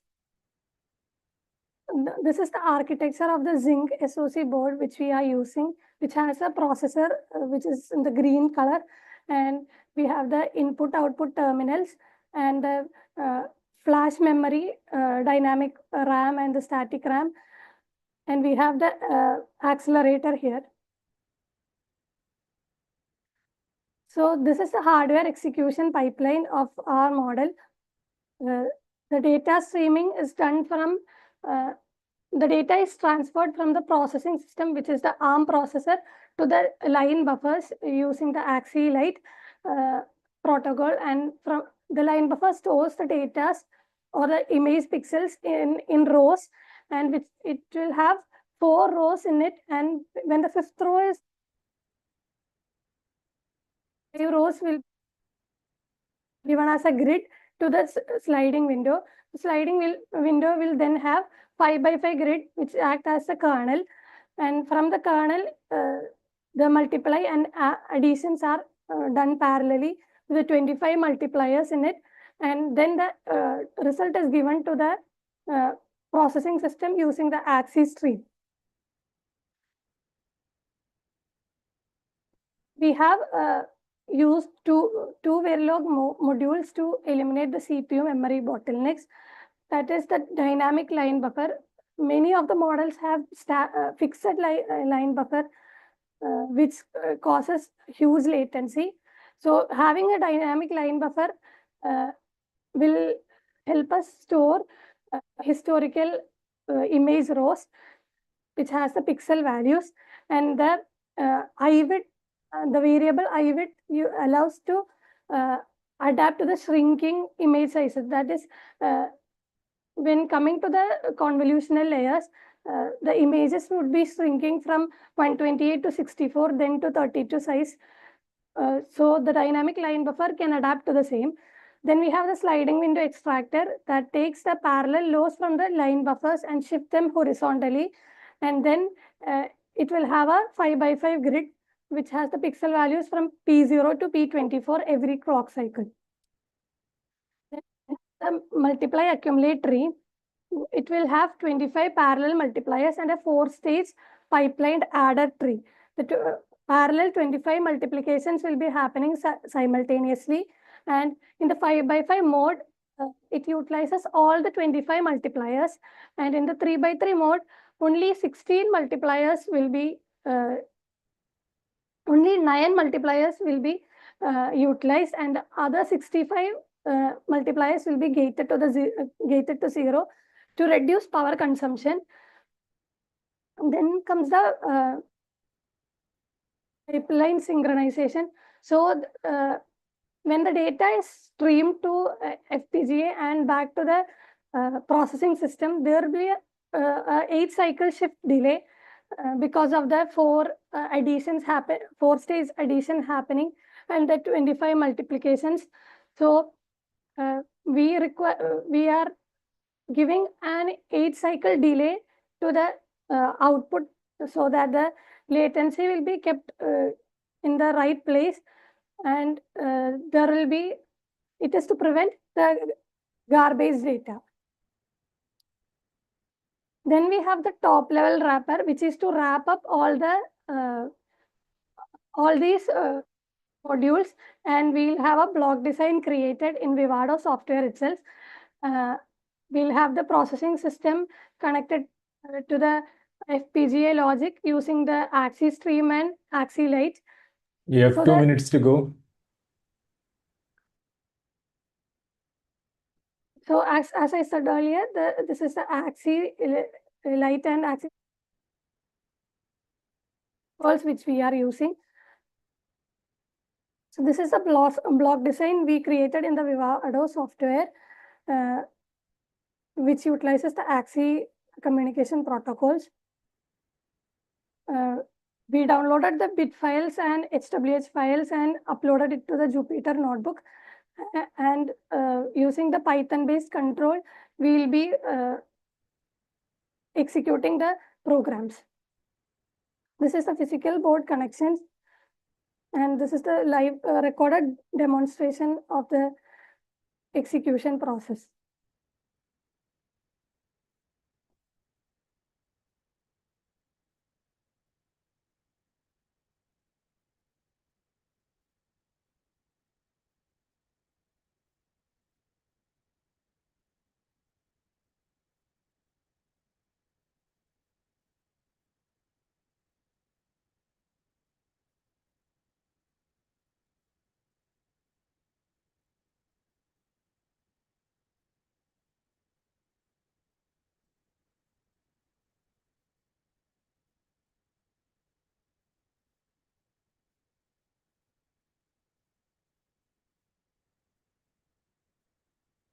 As you can see, the output is the total execution time, that is 91.34 seconds, and the result is predicted as CAT.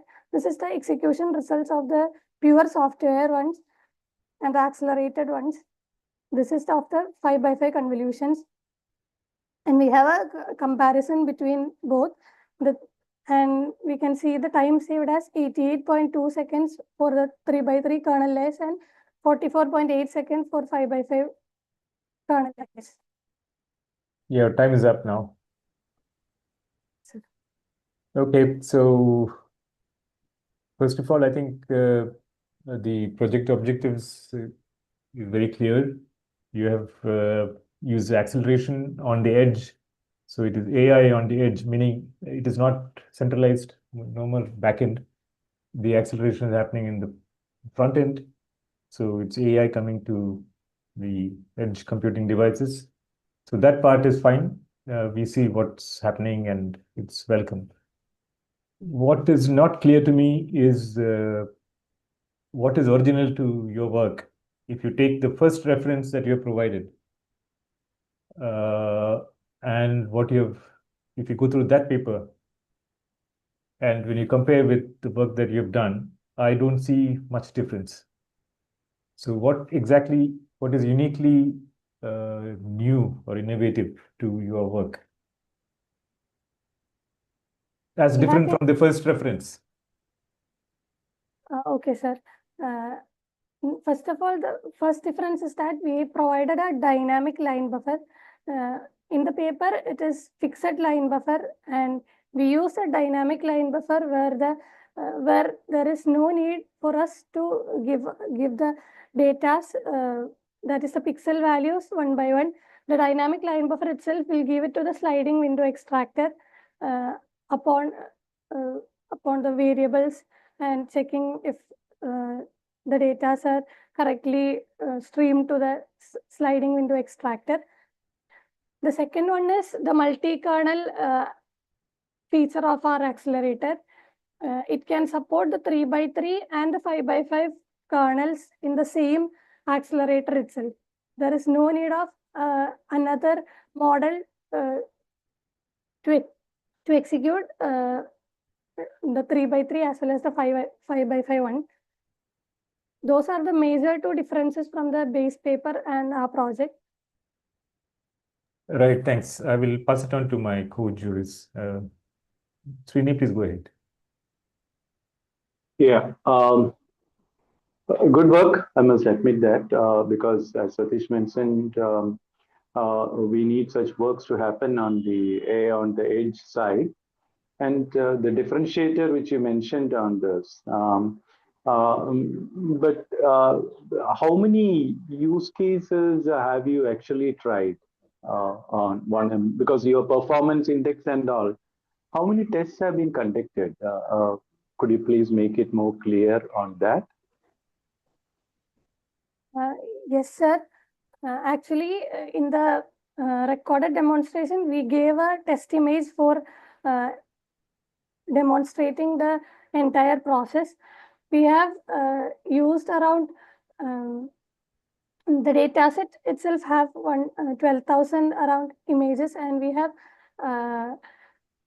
processed the image and normalized it so that overfitting is avoided, and we have tested. Yeah, I can understand the training part of it, but the testing part of it. We have uploaded around 50 to 100 images of the dogs and cats to test the model, and it showed the correct predictions every time. Yeah, that's fine. I understand that the comparison was between the efficiency on the software only model and software hardware model. But that again requires more testing, isn't it? That's what I understand. Sir. Okay, fine. Second thing is, what are your future? What is the future direction of your project? So there is a high latency going on when we stream the data, image pixels from the processing system, which is the ARM processor, to the programmable logic. We can see a high latency there. The future work is that we could decrease the latency by using modern technologies other than the axis stream. What is that modern technology which you are mentioning right here? We are currently working on it, sir. Actually, 2 years back, it was the axis stream plus DMA mode, which had the higher efficiency than any other communication protocols, and we are working on another technologies which could decrease the latency there.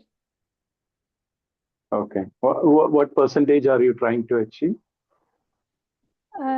Sir, we could achieve around 5 times faster results than the software baselines. All right. Okay. Thank you. Good luck with your projects. Great work. Yeah. Thanks, Rini. Rohit, over to you. Just some very simple questions. You started off your training data set saying a cat and a dog. What happens if I show an apple? What number would it spit out?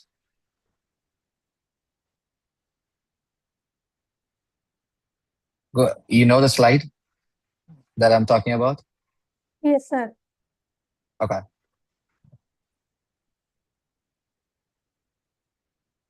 Like first slides somewhere.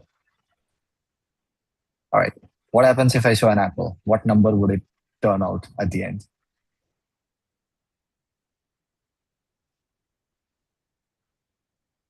I'm not sure about it, sir. We have only tested cat or dog images. Okay. All right. And you said it is 32, 64, 128, right? And Yes, it improves your accuracy. Why not add one more layer there that makes it 256 and improve further?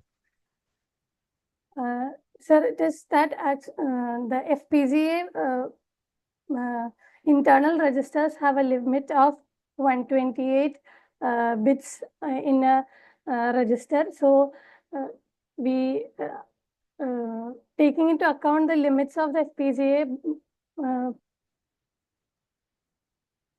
we resize the images to 128 into 128 size. Okay. And usually images are not just RGB, right? You have something called ARGB, right? You also have other parameters. How would this expand to something like that? Like say this, for example, just this image, like with a varied ARGB, every brightness and others could change. So how does your system take something like that into account, or how do you expand into something like that? For expanding the From other than RGB to ARGB, RGB to ARGB. Right? Yes, sir. Currently, we have 3 channels. That is the red channel, green channel, and the blue channel. So the first 3, instead of giving the input of 3 channels, we could give it to 5 or 7 to change. What would the changes be here? Like what would change here? Just the number of channels? Is there any downstream implications of that for your architecture?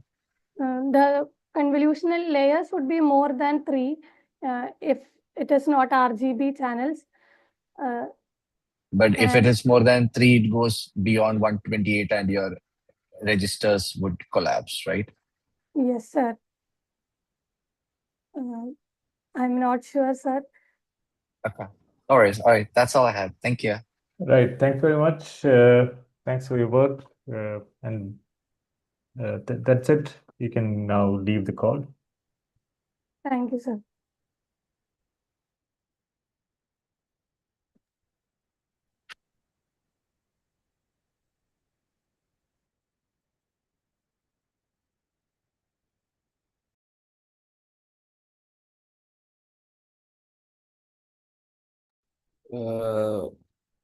So Smith, you can conclude. Yes. The judges are not here. No problem. We can conclude and stop the streaming. It was the final team for the day. Thanks to everyone who's watching. We can now conclude the session and stop the live stream.